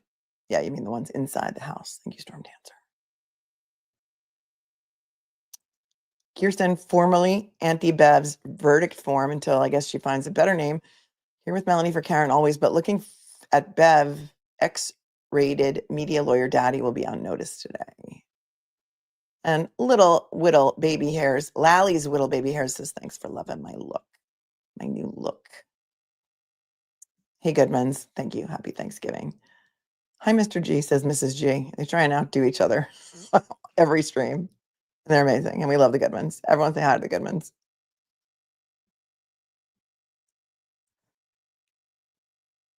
Muzzy tuning in from Australia. If your phone isn't backed up to iCloud, then I'm not certain that it saves. I don't know, Muzzy. I don't know. I'm not a techie. It's not my area of expertise. Thank you so much for Suzanne for thanking me. And Romy, before my dad passed away, I was 42 at the time. I used to call him all the time, at all times, no matter the hour. You're never too old to call your dad, day or night. Yep. Thanks, Romy, for the 10. Gail says, I hope the feds saw this. Time for a thorough investigation.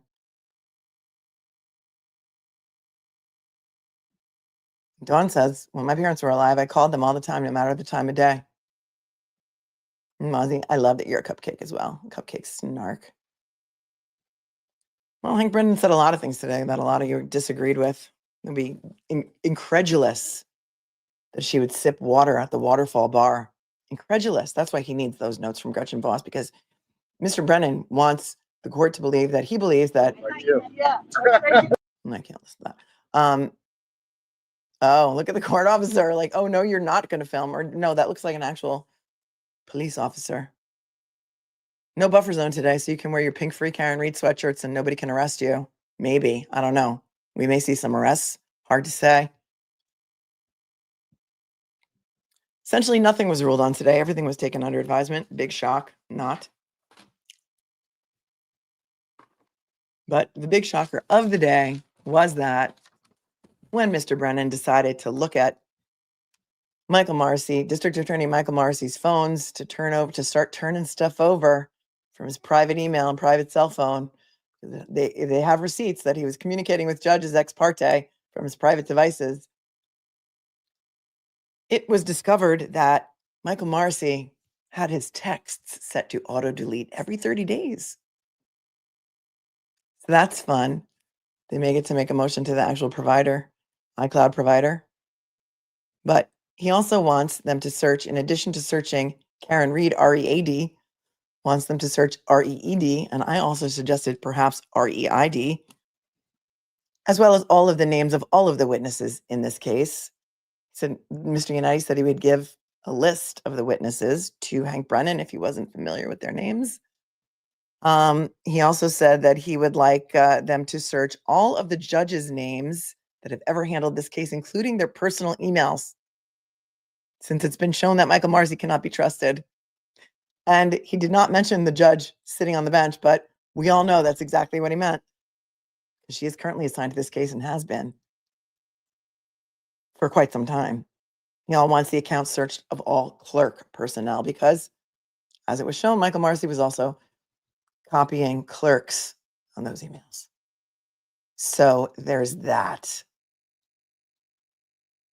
I'm not going to rewind the stream, Tina. I don't know when at the end of the stream or like right now on Tommy's stream. Thank you so much for your super chat, but I can't on demand just start rewinding stuff. But anybody who's in the chat that wants to can rewind on their own stream. Just tell them where you want them to go back and find it. I remember one time under his breath, he said something like, "We're not done with you yet." And that did come out at some point that he said that to Karen Reed. Because I think he actually said that to one of the reporters that he interviewed with after the trial was over. So there's that.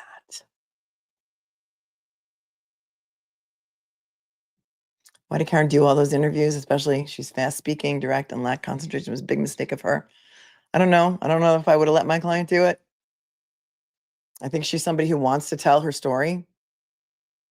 But it can be dangerous. Like, you're right. You're 100% right. It can be dangerous. You don't have full editorial control over what they publish about you. I think there's a couple of people learning that right now from that new podcast that's out about 34 Fairview, that they thought that they were talking to a friendly. And it turned out, apparently, I don't know, because I haven't listened to that podcast yet, that it's not so friendly, So that's what they're saying. I don't know. I'm not going to listen to it. I don't know if any of you have listened to it, that podcast. Lamp Prawns. Oh, that's a good one. Lamp Prawns.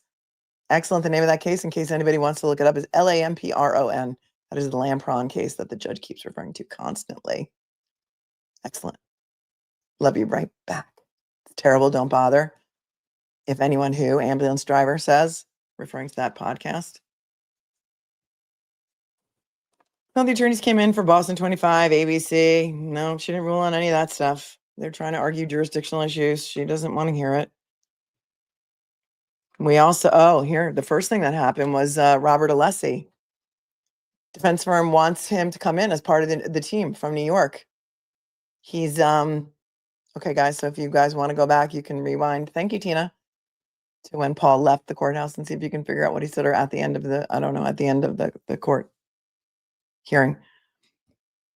Alessi, pro hoc vice motion means I am being sponsored by David Yannetti to come in and be part of the team. He's from New York. Mr. and Mrs. Reed, do you have anything you want to say about the motion to get your cell phone records? Hold on. No, I don't want to. I only tell the truth, and I'm anxious too. And by the way, my name is spelled. Read a book. R-E-A-D. There you go. That's fantastic. Love you guys. Come Tommy on, CPU's Marisey, learn coverage. to spell. It's Tommy CPU's coverage. That's what Mr. Reed said. Yes, we are all in on the joke, aren't we? We're all in on the joke. He is so funny. Such a kind man. Such a kind man. So the first motion they heard was this pro hoc vice motion, which is automatically granted like all the time. It's pro forma. It's just like automatic, right? Rubber stamp. They want Robert Alessi admitted pro hoc vice because he's a New York attorney. They want him as part of the defense team. They said in their motion that they need him because, they have he has a special skills. And the first motion of the day, judge says, yeah, what's so special about his skills? What area of law exactly does he practice in? And Mr. Yannetti said, well, he's trial lawyer. He's an excellent trial lawyer. He's one of the best trial lawyers I've ever known. He's a litigator. He's amazing. He does appeals and trial work at the trial level. And, he's the most amazing, trial attorney that I know. And she said, oh, but he's not a criminal lawyer, is he? So when you say, he has skills of this nature, what exactly are you referring to? She must have looked him up, because on his firm website, he works for a major law firm, an international law firm. One of his specialties is Section 1983 actions, which are civil rights actions against governmental entities. So I think she was digging for information. I think she's afraid, maybe, of what he could bring to the team. And she did not say that she would grant that motion. She took that one under advisement as well. And how much you want to bet she's going to find a reason to deny it and say, no, he's not a criminal lawyer, so you don't need him on your team. Yeah, exactly. But AJ's red eye flight says, but Massachusetts can hire a mob lawyer on our dime and make it make sense. I can't make anything make sense. You know why? because we are in the twilight zone. We have emojis for that. Here they come. All right, hang on. Yes. Isn't it amazing that ABC, NBC, Boston Magazine, and Fox all sat on alleged confessions and never publicized it? That's malfeasance on all your parts if that were actually true. That's a fishing expedition. They don't exist. And are you consistent in your story? That'll be their soundbite for tonight. That will be their soundbite for tonight. She Good could for not you, control Karen. herself. You tell them.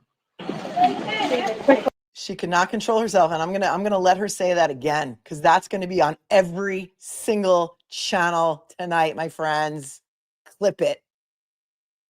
Clip it. Hold on.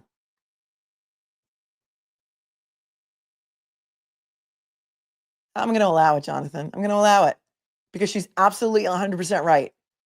Brennan's argument is they need to turn this stuff over because Karen Reed confessed.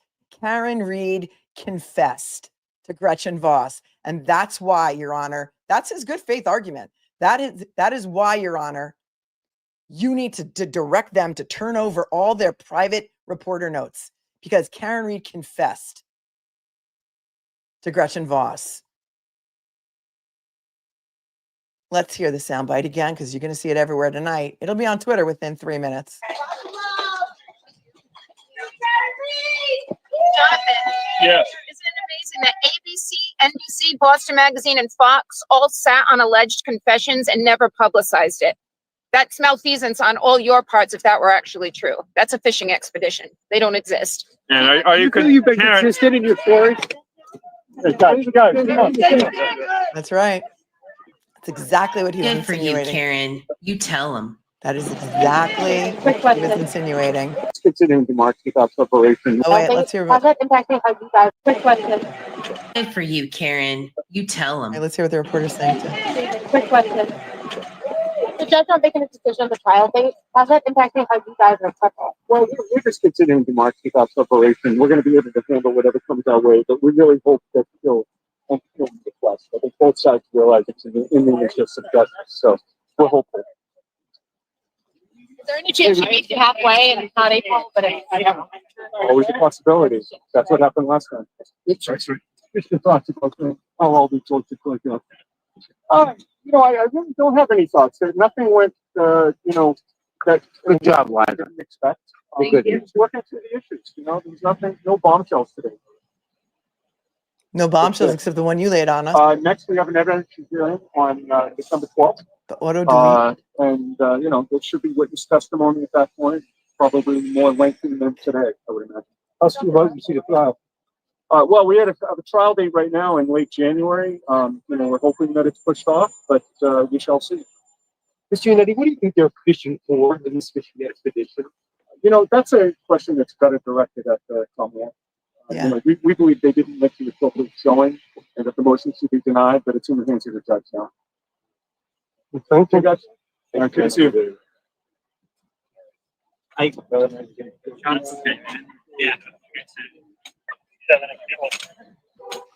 Wow. She put it right back in. Wow, that would have been Imagine Boston 25, ABC, NBC. You've been sitting on my confessions for a year. And if you are, wouldn't that just be malfeasance on your part? Imagine that, my friends. Wouldn't that be malfeasance on your part? And Bob Weir says the reporter said, yes, I agree. Right? Big fishing expedition, she said. So there's that. Ms. Holmes 66, thanks for the 5. He did say, including this court and all courts handling this case. I think he said, yeah, and all judges had that have handled this case, right? Or all courts, both. Yep. Thank you, Ms. Holmes. And Tina, again, at the end. Marcello coming in from Argentina with a super chat. Every time I see the O'Keefes, I remember the civil suit. Better be ready for those depositions, dear plaintiffs. Thank you, Marcello, for tuning in from Argentina and for your super chat. Mike B from the 413. Should it exclude all Proctor's misspelling of witnesses' names? Yeah, it should. Because on all of his witness statements, he spelled everybody's name wrong, so they couldn't find him. Sarah, he would spell S-A-R-H when it really had an S-A-R-A when it really had an H on the end of it for Sarah Levinson. Caitlin, I think he spelled Caitlin Albert's name with a K instead of instead of a C. And I think it is with a C. I think he spelled, there's so many of them that I can't even remember right now, but hang on one second, because something just popped up on the notifications for YouTube. So this should be interesting.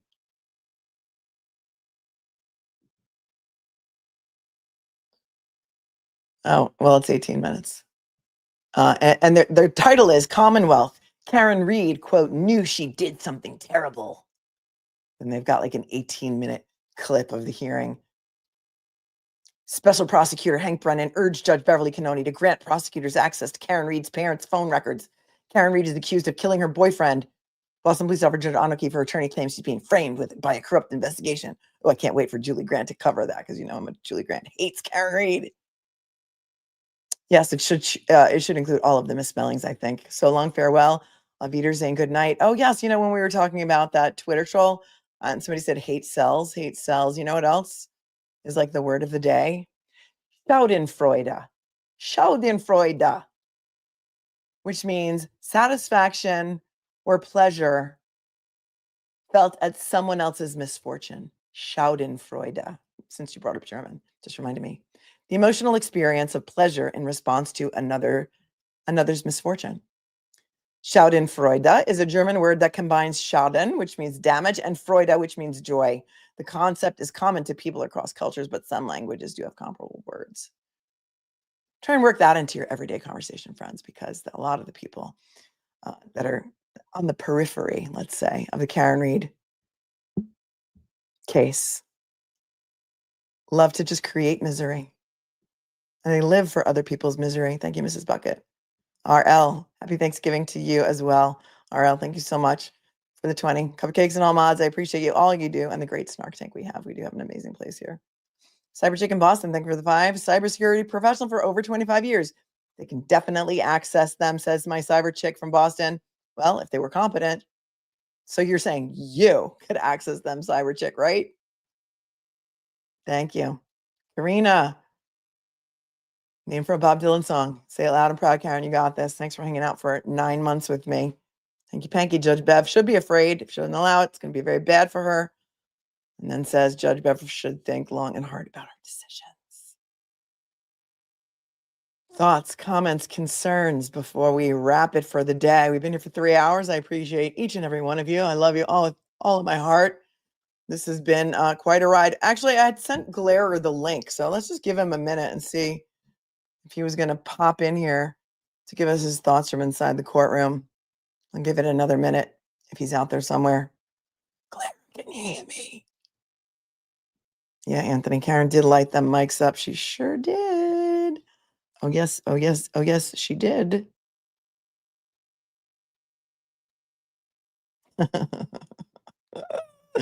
Thank you, Faye, for buying me a matcha latte. I appreciate you. And Cindy also with the matcha lattes. That's my version of coffee for 5 matcha lattes.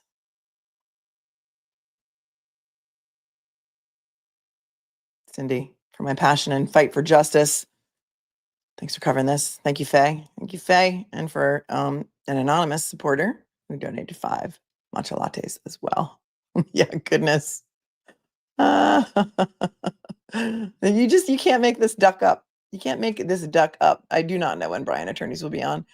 With me, but thank you so much, Bo. I will promote it. We literally connected immediately before we started the stream today, and I've been with you ever since.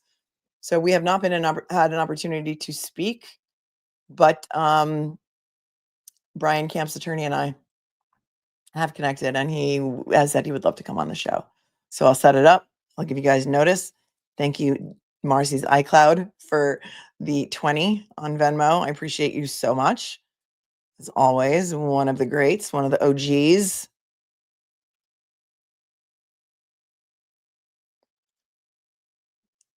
Avenue Q. I don't even know Avenue Q. I don't even know it. Sebastian Anon. Actually, even Bev denies the motion for Meatball's emails. Turtle Boy is asking them. Oh, right. So even if she denies the motion for Mr. Marisey's emails, Turtle Boy is asking for them, so she's stuck either way. Yeah, because Turtle Boy is going to try and get them from a different judge. He's got a different judge. So yes. Oh, yes. Oh, yes. Oh, yes. Free Radical, thanks for the 10. Loves me. I love you so much too. Proud member of Snark Tank since I first heard you discuss Karen Reed on Joel's show. Oh yeah, that appearance. Oh yeah, that was the one and only time I went on Surviving the Survivor. And that was interesting. Thank you. I'm glad you found me over there. I don't know if anybody else did. But yeah, that was interesting. Thank you. Happy Thanksgiving to all. Do you remember what Joel said? And I like Joel. I think he's a really nice guy. And I love his wife, the COE. She's amazing. She's gorgeous. She came on one day when she was hosting. He said, I'm only afraid of two women in my life. He said, my mother and my wife. And now I'm afraid of a third woman, and it's Melanie Little. I was like, oh my God, that's crazy. That's crazy. Yeah, we're doing it. It's in the works. It's in the works. You guys were like team free Brian Camp. And Bo, B-O, our girl Bo, went to court for Brian Camp, sat with him, tried to calm him down in the hallway while he was waiting for that verdict. And wow. Oh, you guys did? You saw, that's where you first saw me? Quack, quack, quack. First saw me on STS. That's awesome. OMG, he's the one you can't chat for 5 minutes. Oh, does he set his stream to slow? I don't know, Carrie. There's so many side conversations in the chat right now that we don't know. It's an old one, Lindsay. It's like, was it from before the trial, you guys? And it was kind of like, no shade to the 3 other guests that was on. But the thing is, then like when you're on a show like that, a panel show, it's hard to like, to say everything you want to say because everyone on the panel needs to talk. And the other people that were on the panel, like some of them didn't really know a lot about the case. It's kind of old, Lindsay. You could find it though. It's on Surviving the Survivor. Oh, on Duty Ron, that's an OG too. Yeah, I did a lot of shows with Duty Ron. Those are the old days, right? Letter Rose by Bettero, and you've changed your name to Letter Rose by Bettero. That's crazy. Prayers up for Duty Ron as he undergoes his cancer journey. He's been very public about it on YouTube, so it's not like I'm, putting any private information out there, at all, because he's been very, very vocal. So prayers up for Duty Ron. We love Duty Ron. I love Duty Ron. He's one of my besties. Thank you, Sherilyn, for your Cash App. I appreciate you so much. Waiting to see if Will is going to come in on the bat phone. Oh, you did? Elf, that was you? You're the one who requested to the COE to have me on the show? Oh, that's so sweet. And that's how I got the invite? Oh, that is so sweet. Kika Dog Bits. Brennan stood there and he completely misrepresented any quote evidence he was talking about and info he was requesting. It felt that way, didn't it? Didn't it? And then all of a sudden he figured out his Scrivener's error. Discussion versus discussions. Does anybody know was Ted Daniel in the courtroom? Because Ted Daniel was not happy that he misquoted him. He was not happy because the motion papers were centered around, Ted Daniel asked him during your first discussion with Karen Reed, during your first discussion with your daughter, what did she tell you or something to that effect? And Mr. Reed said, well, during one of our first discussions, it was in the hospital, actually. She said, I may have hit something. I hit John's car, something like that. But he absolutely misquoted Ted Daniel because Ted Daniel said first discussions, not first discussion. And that's very important. It's a very important detail. That was the whole crux of his motion. He lied because I have the records. She called him at 6:30. That couldn't have been, that was the first conversation. And then he said hospital, so it's impossible. Henceforth, I need all of these records. So it was a little disingenuous. Oh, that's funny, Christy. Found me on STS, and then you found Will and Duty Ron. That is so cool. Your article said, yes, it was way before the trial. Melanie delivered a dissertation on Karen Reed in 3 sentences. My mouth seriously fell open. Join the channel and love it. Joel won't cover Karen Reed because it's too crazy. Oh, really? Did you take a step back? And another step back. And another step back. Because the people in the front row are getting all bug-eyed and stuff. And, I don't know. Is Will live? Well, then I'll rebroadcast him. Or I'll send you guys over there. We'll do like a cupcake right over to him. I don't see him live right now. 3 hours ago he was. I don't see anything right now. Unless he's on Instagram or something. Crazy.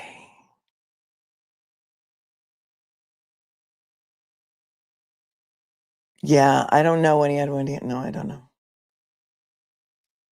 Yeah, police off the cuff. I did a lot of shows with Bill. I met Bill at Cannon in acting class. He was a stand-up comedian. And every Tuesday night we were in the city at acting class, and it was amazing. We had so much fun.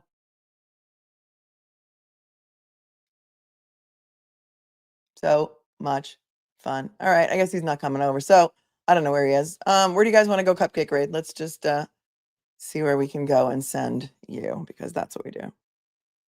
Let me know where you want to go. Denise, I had a phone conversation with my state representative about the MSP problems. He didn't even know about Sandra Birchmore. He complained a lot. Thank you for your super chat. Things are going to get stranger. Things are going to get a whole lot stranger.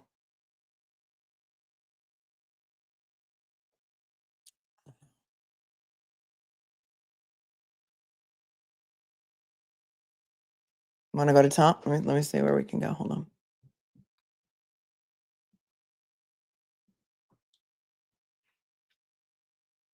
Oh, wait. I heard a little beep. I was just about to go. Uh-oh, look who's here, everybody. Give me a thumbs up when you're ready, my friend. Here he is. Here he is. How's it going, y'all? What's up, Melanie Little? Wow, how are you? You're still there. Yeah, I'm in the Uber on the way back to the hotel now. Okay, so tell us. Yeah. Um, yeah, I mean, it was amazing. This Hank Brennan dude is there just to. It seems like his purpose is to overwhelm the jury with distractions. Mm-hmm. It's what it feels like. Like he's this is an absolute fishing expedition. Like there's no reason. Eliza Little, I thought, did a brilliant job of presenting why Bev should deny that motion. Agreed. I thought she did great. Agreed. She made excellent points. I mean, how do you argue with that? She's like, dude, she talked to her father one time, and it was like 6 a.m. What do you mean? But also on the law, under Lampron, because she knew her Lampron this time, the papers were facially deficient, and she said that a number of times. And so under, even under the law, she said, Judge, you have to deny these motions because he didn't even prove the Lampron points in his affirmation or affidavit or whatever they call it in Massachusetts. So based on the law, his papers were facially deficient. They were facially deficient, and I love it. It's my phrase of the day. Did you hear what Karen said to the reporters on her way out? Everybody's going to clip this. No, I missed it. I filmed it, but I didn't catch it. I couldn't hear her what she said. She said, wow, can you believe that ABC, NBC, all the networks have been sitting on my confessions for over a year? Right. And don't you think that would be complete malfeasance if you were?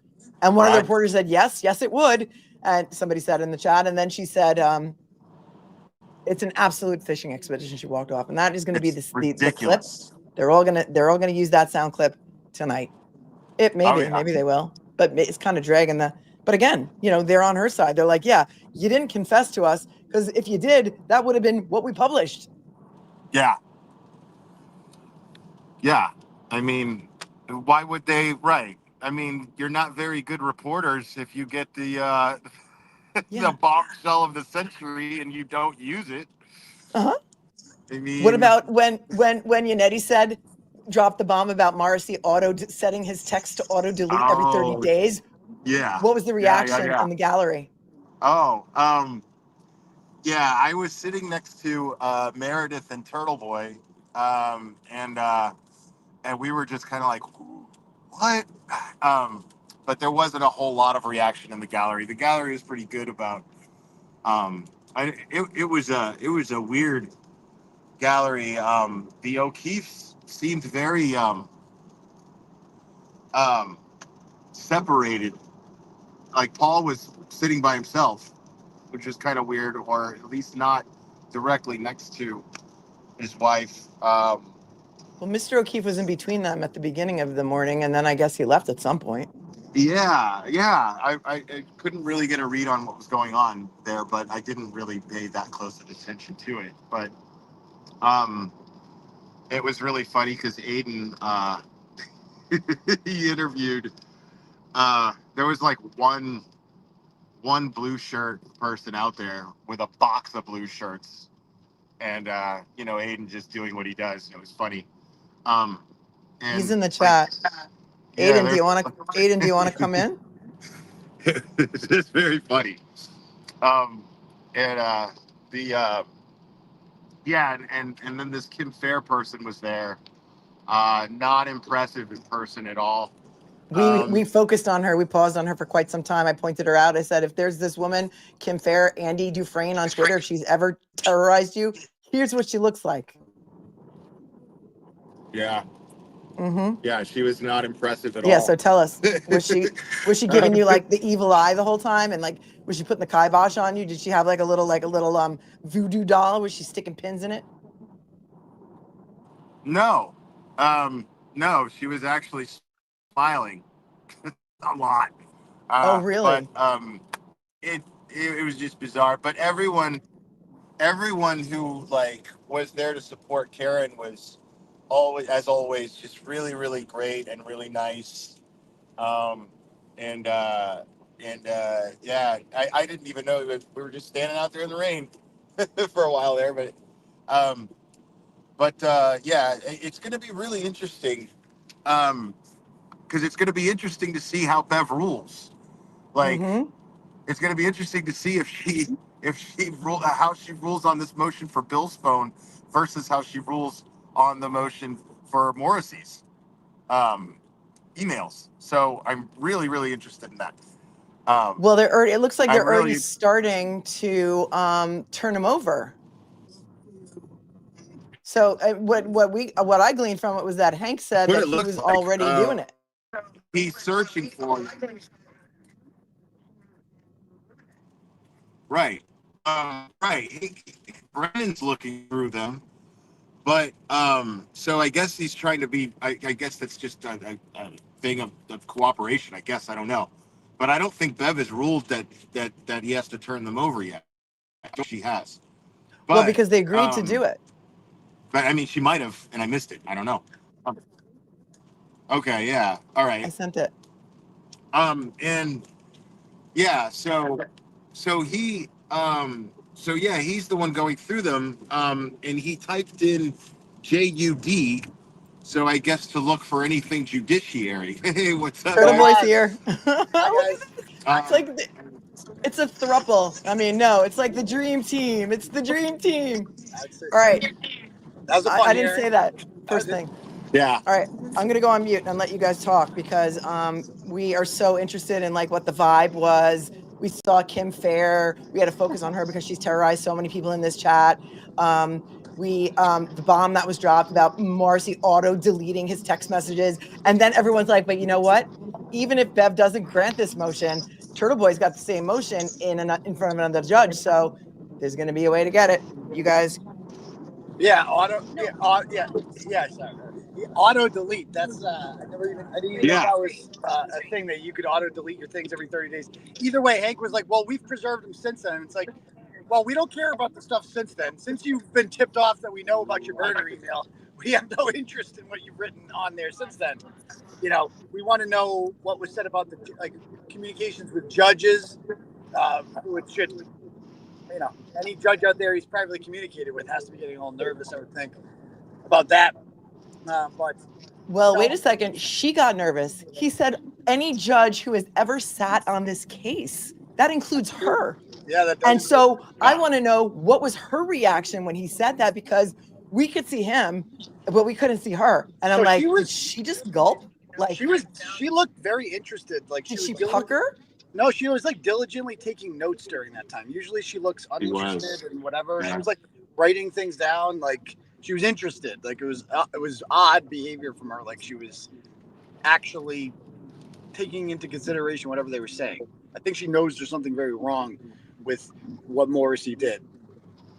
Definitely. I think she may have also been trying to distract herself from making any sort of reaction, like puckering, like when you go over a bump in your car and you kind of pucker and you're like, oops, like we'll go through a pothole. And then you're like, oops, this is going to affect me because I am also sitting on this case. I know him. We grew up together in Quincy. Oh, Turtle Boy just like, I don't know, he aborted. He, maybe he fell out.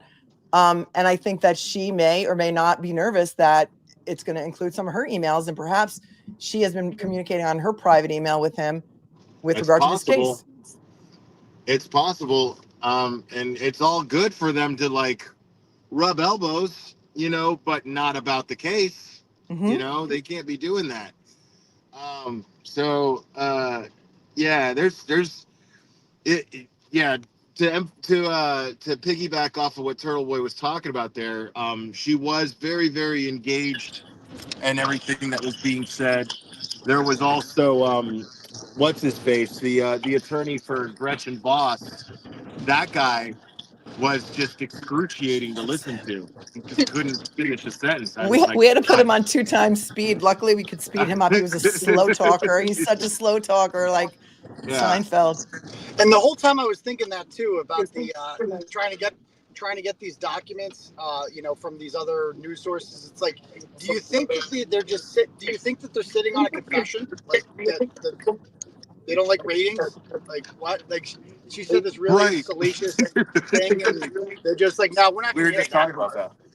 Yeah, did you hear what Karen said? That Yes, that's I that's did. I pretty good did. soundbite. Yeah, wasn't that awesome? That's exactly what I was telling Meredith and Will. I was just like, wait a minute, do they think that she's sitting on a confession? He actually said that?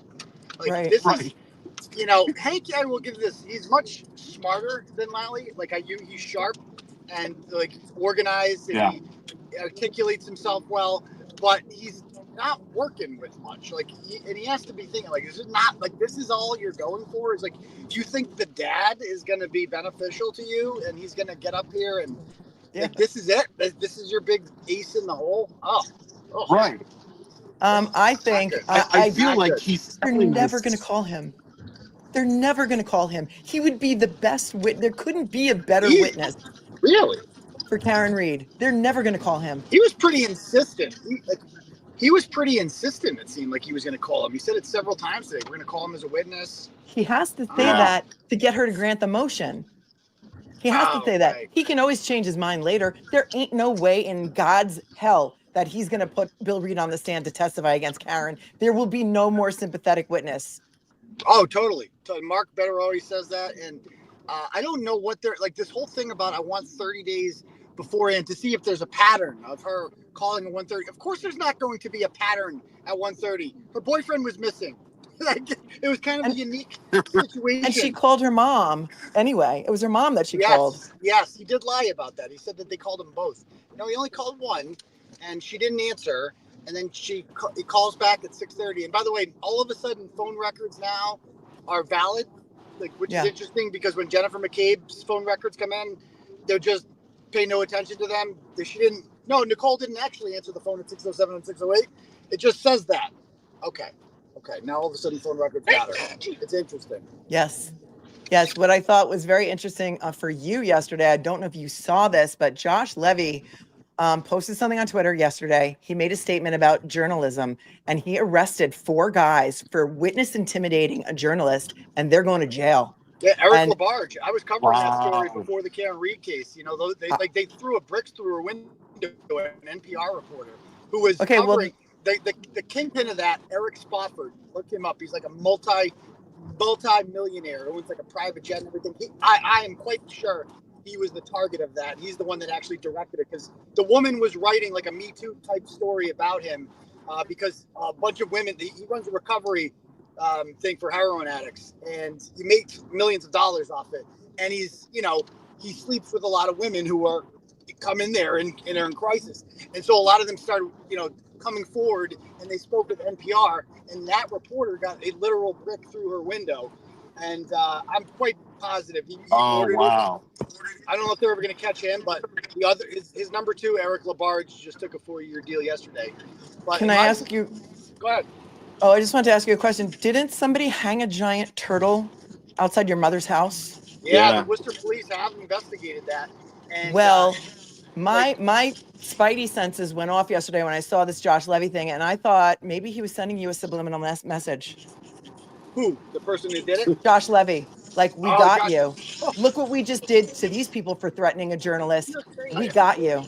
It's Yeah, coming. I mean, that would be very cool. Not gonna lie. I mean, the that's what I was thinking. You know, the intimidation, as I see it, is taken. The state is the one that's guilty of the witness intimidation. Like I said on the day I was arrested, men with guns came to my house, stole the tools of my trade, and invaded your most sacred private area. Exactly what happened. And like, I'm the one that was intimidated that day for what? For questioning them, for asking them questions in public, for saying, you know, for having a potty mouth. I don't know.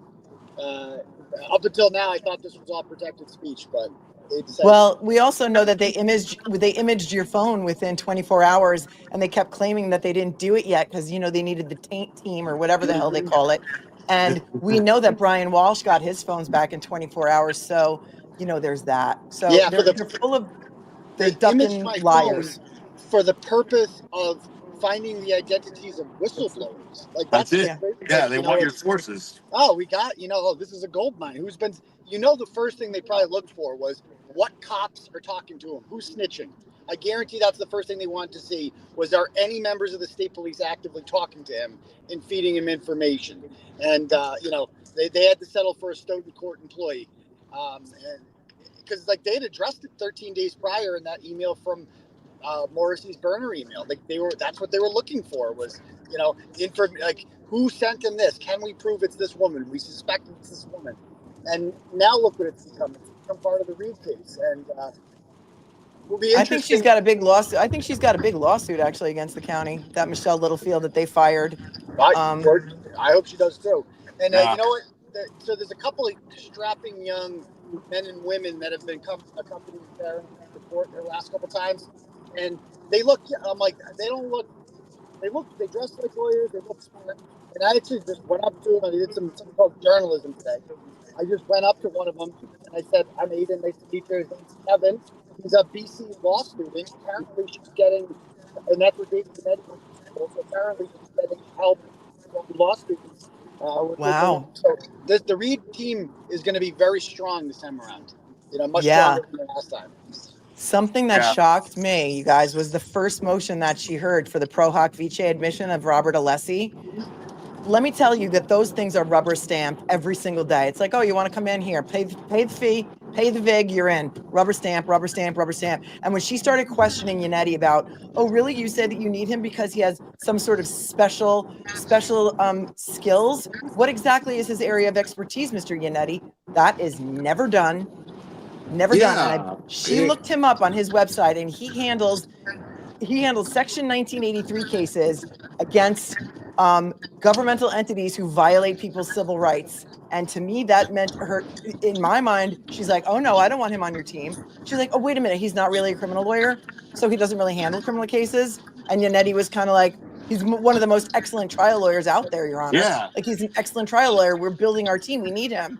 And I don't know if she's going to, like, these things are never denied. When I tell you they're never denied or even questioned, the fact that she took the opportunity to pick that apart was a huge red flag for me. I felt the same way when I heard her say that. I was like, why? What is the problem? They had to prove Why can't she hire whoever she wants? Right. They don't want to get sued, and they know it's coming. And I don't know if he has anything to do with that or not. But they don't want some big, just like she doesn't like the big shot LA lawyer. She doesn't want some big shot New York lawyer who's going to come in here and maybe, file a civil suit against Canton and against the MSP for Karen Reed's civil rights being violated. And I don't know what his role is. I have no idea what his role would be on the defense team, but she was fishing for information. And I think that's what she wanted him to say in open court, is that's why he was coming, but he wouldn't say that. It was just, the whole thing was weird. That was a weird exchange, and it's just something that's so commonly granted that for her to even think about denying it was weird. Right. And Like, make them how do prove you- it. You know, she said, like, oh, he's done extensive criminal work. Tell me about it. Like, tell me about the extensive criminal work. Like, and then it's just like, well, he's done criminal work. So, and okay. It's like, You're right, it is rubber stamped. I've never heard But of I a mean, if you prosecution. can, in theory,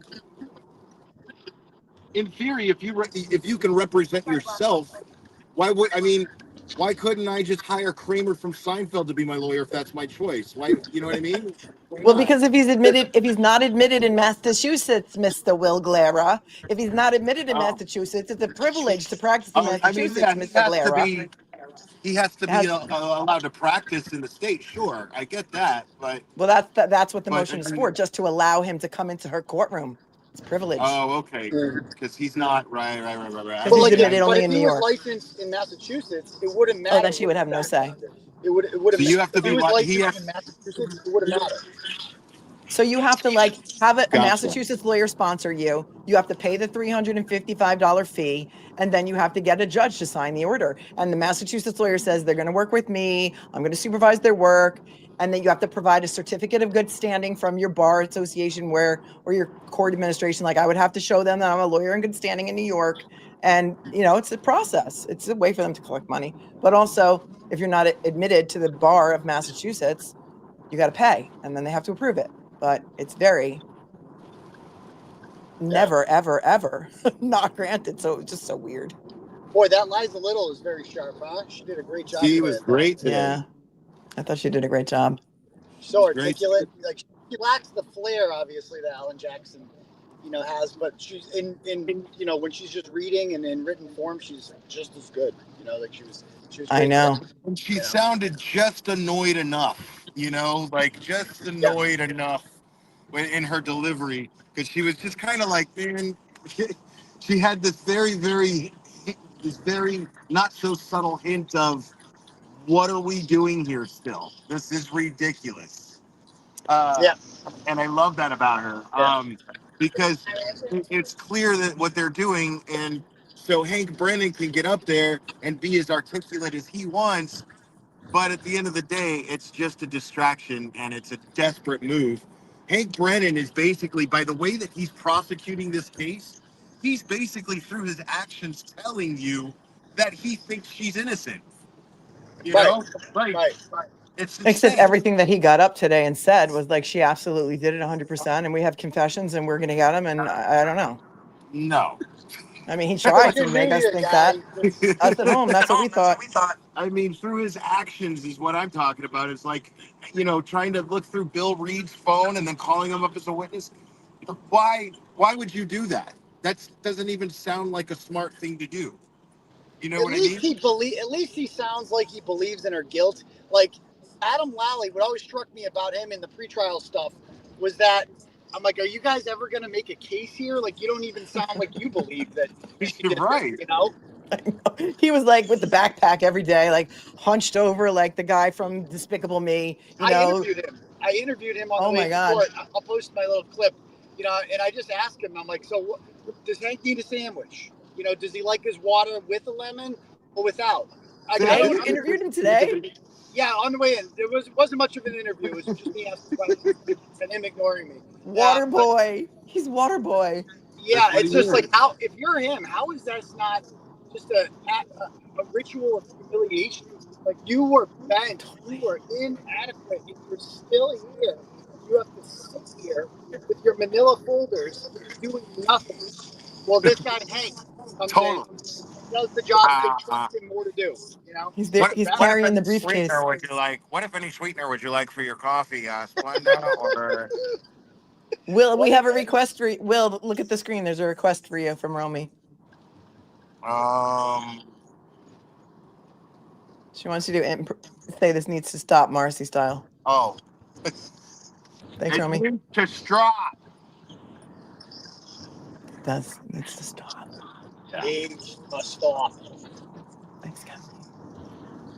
Yeah, man. It's this whole thing is absolutely insane, dude. Thank you, Susie. Like, and I was talking to Bill Reed, in the courthouse before everything got started, and that dude is like,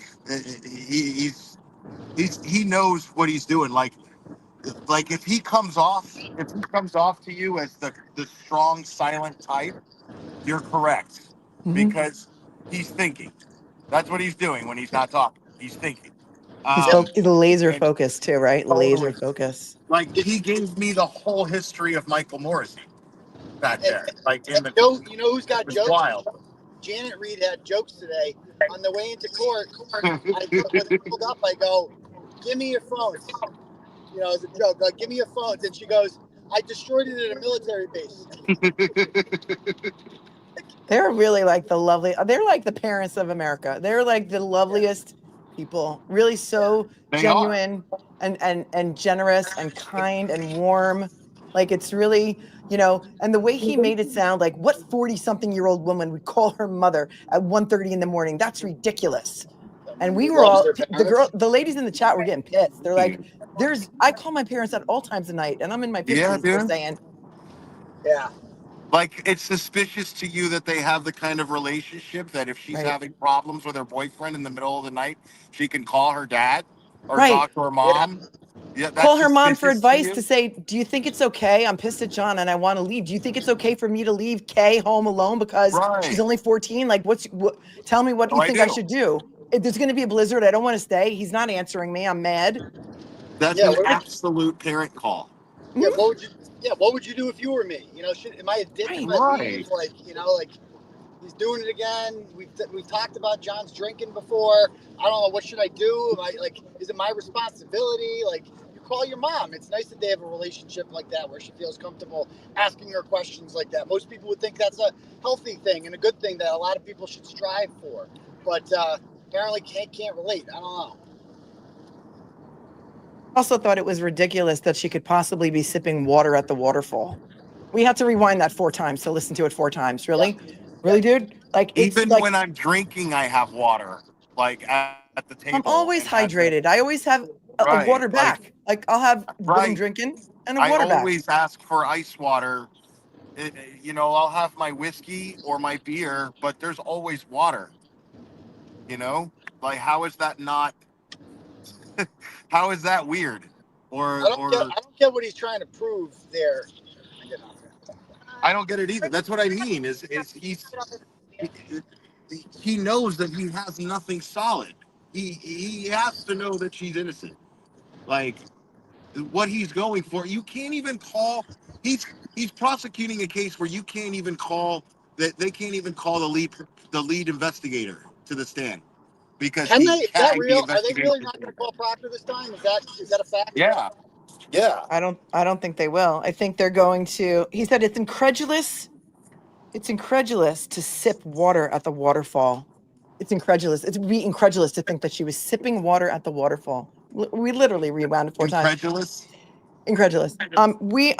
There's what they've been doing, in my opinion, of course, everything in my opinion, is that they have been distancing Proctor from this, and they've been saying that Yuri and Proctor did everything together, and therefore Yuri can testify to everything that Proctor did.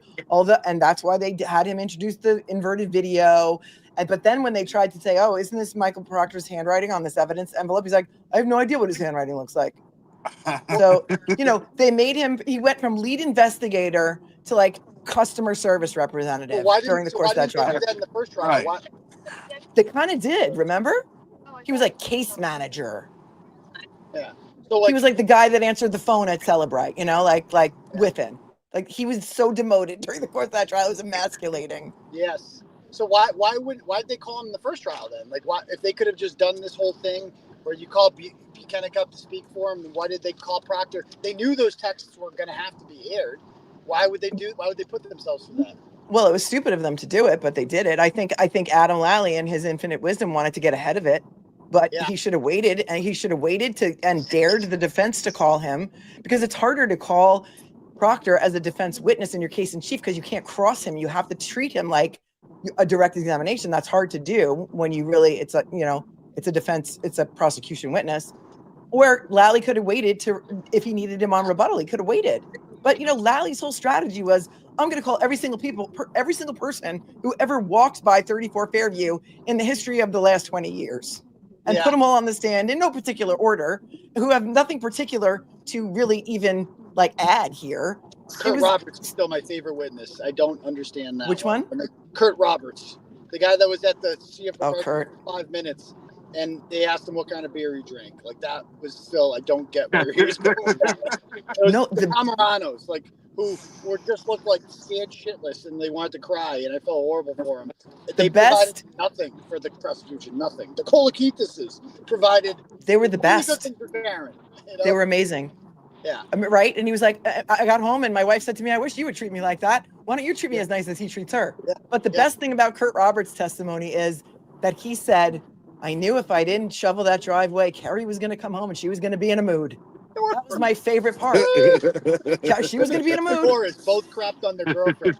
And also, Karen had to come pick John up because Kurt had like a curfew. He had to be home by like 5 o'clock. Like I don't know if he was sneaking out or, I mean, you could tell. It wasn't good, right? You're right. Carrie Roberts was in court today. She came with the O'Keefe family. I didn't see her. You know, it's like they hugged the trolls. Like there was like 3 trolls sitting there in blue. I listened to Will tell me the story about that. They were just sitting there with their box they couldn't give them away if they wanted to.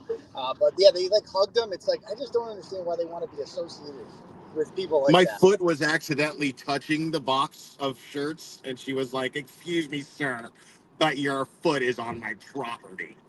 Yeah. They brought the box of shirts Sorry? into the courtroom? I'm they were just sorry sitting that, outside. that I'm touching the shirts that you can't even give away. Yeah, like they were like, it seemed like they were planning on a crowd, and like everybody would have a shirt, and then no one showed up. That's awkward. Well, who came other than Kim exactly what- Fair? Well, who were the other two besides Kim Fair? That They little just the ended little up guy with that plays the Turtle balloon knot song. The balloon knot song guy that likes he's on Twitter. He says he's really into flat chested women. He's got a fetish. It's bizarre. I don't know his name. His name's like Benny or Kenny or something. I don't know. He's a weirdo. But you know, it's just like, if I'm the O'Keefes, I'm like, thanks but no thanks. You know, we don't need. Right. We're good. Right. You know, we're good. We don't. Maybe watch from home. Wow. Yeah, it totally seemed like they had this whole. They thought they were going to have this big turnout, and nobody showed, and then they just ended up with Turtle Boy in their face, Turtle Boy's phone in their face. There had about almost 100 people with the latest drama with who's invited and whatever. Like, still had about 100 people there, so it was nice to see. Oh, good. Outside. That's good. Yeah. And I still haven't met Grant, man. He was across the street in Dedham District Court because Lindsay Gattani had a hearing with Frankie, who I don't know if he's still being held hostage, but apparently there's some sort of hearing across the street, and Grant and Lindsay were in there while this hearing was going on. Oh, wow. I wonder what happened. Wait, so is he still simping for her? Does he still think he's going to be the boyfriend? I mean, I thought he turned and then he's like, I can't keep track of all the people that are flipping and then flipping back. It's like pancakes over here. It's like, I'm a double agent. Now I hate her. Now I like her again. It's like too much even to keep up with. It makes my brain hurt. They're all held together by a mutual bond, and that bond is a dislike of me. And that's just not something that's built to last. That's not a foundation of friendship. I know. I like you. I thought we had a nice time on Saturday night. And in fact, everyone thinks for some reason that we hate each other. Everyone thinks that all of us hate each other. It was so funny, like in the comments, like, Will, even when you posted a picture, you're like, wait, I thought Melanie wasn't speaking to any of you. I'm like, what are you talking about? Like, I don't know. People are idiots. Thank you, Adam. Yeah. We had a blast. Is Meredith in the car with you? She is. She's right here. Hi. It was so nice to meet you. I know. You too. I was, I feel like after Saturday night, because we got to do a little debrief, I feel like, thank you, Goodmans, that I feel kind of like rejuvenated. I feel like this was something that needed to happen for like everyone to get like a second win, like another push. Like, it was so amazing to have so many, like 200 of the closest friends of mine that I've never met before until that night that were like, all there for their common love of justice and their common fight for the truth and for something that they really believe in. And I feel like it was so energizing in so many ways just to have this second wind or like push into like the next phase of this horror story that we've all become involved in one way or another. Yeah, I feel the exact same. I feel the energy in that room, and it's really positive leaving there. So great. But anyway, we're pulling up here, so I'm going to get going. But bang, bang. Thanks for having me on. Thanks for coming. Bye, Meredith. DB. Thanks for dinner the other night, by the way. No, us too. I'll talk to you guys. All right, you guys. Thanks. All right. Well, that was exciting. Yeah, I wasn't sure if I Thanks, remembered Laura. to thank him. He took us all out to dinner for a meal of food. A whole meal of At, food. Susie Costello with the 50. Thanks, Susie. I just want to thank you personally yeah. because I put this up earlier. Dream team in the house. Yes, you got to thank somebody when they buy you a meal of food. Yeah. You don't want to, run away arms is swinging like, or the guy with the alligator arms that can never reach for the check because he's like this. Oh yeah, no, and I got upset because I actually had every intention of taking care of the dinner. I wanted to, and I got up to use the bathroom, and then when I came back, they had already paid it, and then I was like, Oh, oh my that's so god, nice. I hope they don't think that I was like doing this slick bathroom while the check is about to come. That You guy, know? that guy who always goes to the bathroom when Yeah. the check's coming.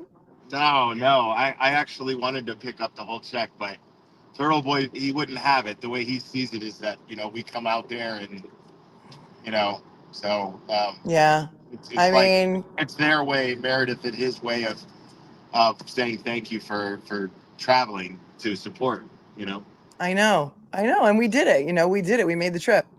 Yeah. You, me, Bettero. And like, listen, the Las Vegas guys, and what people don't realize, and all these people that are hating on us from the other side is like, we all paid our own way to be there. It's not like somebody booked our travel and got us hotels. Like everyone who showed up there Right. did it on their own dime. Like, Yeah. like this is our way of like giving back. If in some That's small way we exactly can what it help, is. That's exactly what it is. it's crazy. I, this community has been incredibly generous and supportive. And the least I can do is anything that Karen's family wants me to do.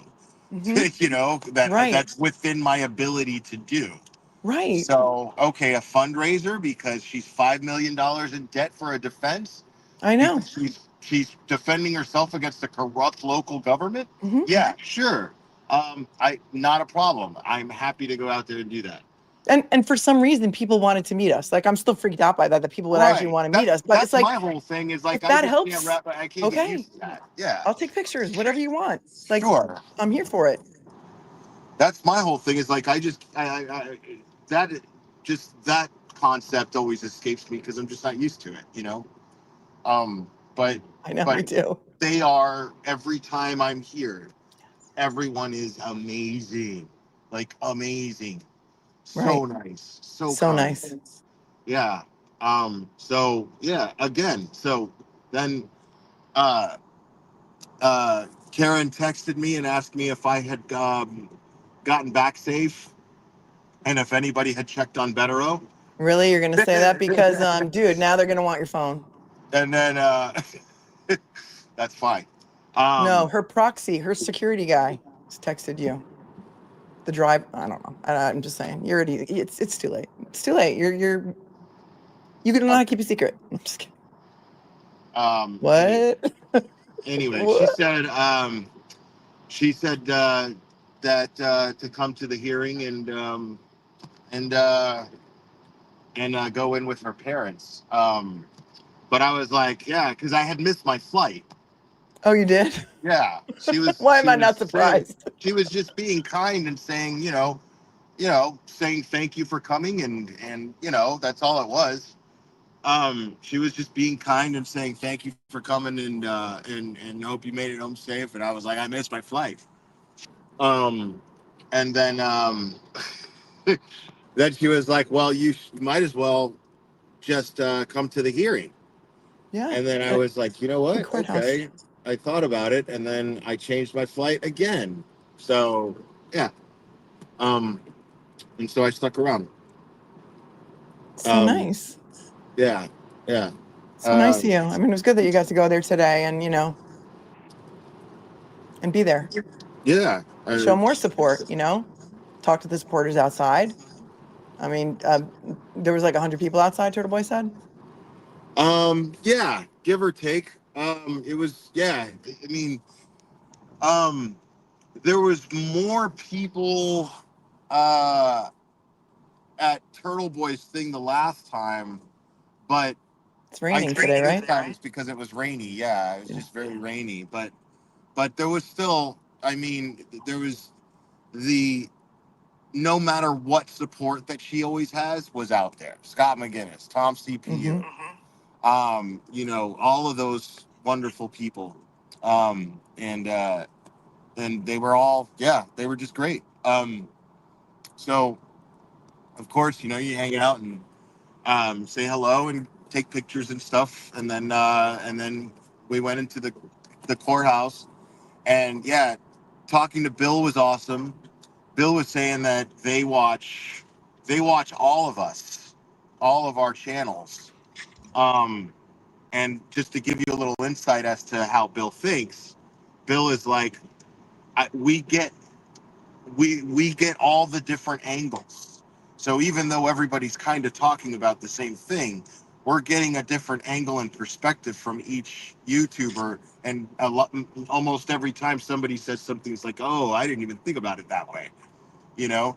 So we literally, as YouTubers, the way that he explained it, because mainstream media is not covering the stuff that we're covering, you know? They're not talking about the things that we talk about. So the way that he sees it is, I mean, he literally looks at us like we're helping with the case. You know, we're helping Getting the them. word out. Right. Well, that, but I mean, like, again, like certain things that like we'll notice something in a motion, or we'll see something in a video, or something that somebody says that might go over someone's head. But all of us covering all this ground, somebody catches it, and then they're Oh, like, I oh, see. you see what I mean? Yeah, helping with like theory and things that I pick up, like the typos and the flawed legal arguments. Sure, right. I'll allow So it. it's really dope that like, because I Yeah. was surprised. I was like, you know, I didn't think that my content was something that they would enjoy. They're I don't think you're fine folks Oh, you're fading. You're in a. enjoying my very controversial language, I guess. But they're Well, we lost. We lost Will. It does take a village. Takes a village. It sounded like he was getting into a bad area. It sounded. I can see your message, Dwayne Watson. I can see you. I can see your message. Yeah, this is what we're doing, Don. We're fighting for truth and justice in the American way. Oh, we're heroes to you. Of course, we want to meet you. That's sweet. Well, you know, if it takes showing up someplace and meeting some people and doing the things and making the trip, I'm happy to do it, because I really firmly believe that I'm on the right side of history here. I really firmly believe that Officer John O'Keefe was not killed by a car, that he was not even hit by a car. And that's where I've stood since the beginning of this. El Jefe de Verdad. Oh yeah, your connection is crap, dude. body area. Like your image isn't even coming in right now. Yeah, you're fading. I'm gonna wrap in a second anyway. If you want to, Seems to be it took me a minute to figure out that Scott changed his name to Auntie Bev's retirement papers, but he Scott, I was so confused. You I'm like, guys, who's got that wrench? Who's Auntie Bev's retirement papers? Her thing is buffering on my screen. He wanted to know when you're coming to New York, is what he wanted to know. I think he wants to take you for some pizza.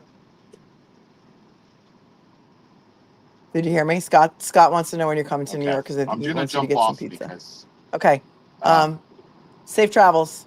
El Jefe de so Verdad. I can't hear or see Melanie. Sorry. Okay. Adios, El Jefe. Thanks for having me. See you guys later. Anytime. Thank you for coming. Have a nice day. Okay. There we go. All right. So that's that, my friends. What an awesome. That was so fun. That was so fun. Okay. So that is it. Here we go. Romy said, how can Judge Cannoni rule on anything she's potentially involved in? Great point. She shouldn't. I mean, there should be a conflict there, but you know, that's a great question. That's a great question. Right. Because if she denies Marisey's emails, and there's some emails from Marisey to her in there, that could be a situation. Laura, thank you for the 5. Commonwealth triple threat altogether. Woo, woo. Thank you. Thank you so very much. And it's interesting because none of us had ever met in person before. Aiden and I had never even spoken before at all. And so to walk in there, and the first thing I said to him, I was like, dude, I have no beef with you. I don't know why people think that we have beef. I don't know why people think that you and I don't like each other. I don't know, it's just such a weird thing. And we hit it off right away. And he was lovely, and Meredith is lovely. And, do I agree with some of the things he says? Yes. And some of his tactics? Yes. But in a situation such as like that, a formal setting, and it was lovely. It was lovely. It really was. I can't say enough good things. Romy, thank you. Has Hank Brennan ever paced himself while drinking alcohol and water, then repeat? What the duck? I know, girl. I know it. All right. We have been here for many hours, and we had a wonderful, amazing time together fighting for truth and justice. Thank you, Denise, for the couple of martini glasses of water through Venmo. I appreciate that so much. And Erin, thank you so much. You're very, very generous. Venmo says, thank you for all that you do to fight for Karen, and to every one of you. Fairy Raven, also thank you for the matcha latte, and Faye, and you guys are amazing. And it's not just us. I mean, we're here, we talk, sometimes people listen, sometimes they don't, but it is you. It is every single one of you out there who watches, who shares the streams out, who gets out there and defends other people on the cesspool of Twitter and other places, who writes the nice comments, who firmly believes that there is a woman who could be you or me or your sister or my sister or any one of us that is being wrongfully persecuted. When physics and science and medicine say Officer John O'Keefe was not killed in a car accident, not a pedestrian versus car accident, not any car accident. It's really that simple. It really is. And that's really all there is to it. But it's you guys. It's you guys. It's not us. I mean, we're here. Nobody needs to listen to us, but you guys make the difference. I mean, there's 5,222 of you still in here after almost 4 hours, and you're ducking amazing. You're ducking amazing. You do the things and stuff, and it's because of you. Like, we're making justice happen. We saw Brian Camp get acquitted yesterday, and you know what? I was so nervous. I was so fully invested in that case that you guys didn't even know was on trial, many of you who live in Massachusetts. On trial for manslaughter for defending his family, for killing a home invader, a guy who threatened to kill him, tried to kill him several times with many different weapons. And he killed him instead. And he had it coming. And we watched 24-year-old Brian Camp be delivered a not guilty verdict yesterday. And if you didn't watch it, please go back and watch it, because it's because of you guys. So thank you. Thank you from the bottom of my heart. Love you with all of my heart. If I don't see you soon, I'm gonna die. Thank you to the moderators for keeping it classy today. I know it's not always easy when we cover this topic. It was amazing to have Glare here and Turtle Boy here. I call him Aiden because that's his given name. So I'm gonna call him Aiden forever. And Meredith popped in her head as well. And you guys keep doing the things and stuff and all the things. And Kathy was with me yesterday. And Brandy, I heard somebody mention Brandy. And Brian Camp's attorney and I have been in touch. We're going to do a show together. So we've got that coming up. Make sure you hit the subscribe and the bell so you get all notifications. Make sure you have notifications enabled on your phone so you'll actually get them. Just keep fighting the good fight, you guys. You're amazing. And I love you so much. And just, stay cool, stay kind, stay classy. It is so not hard. You can rise above. You can rise above. You can be better than the rest, because I know you can, because you are.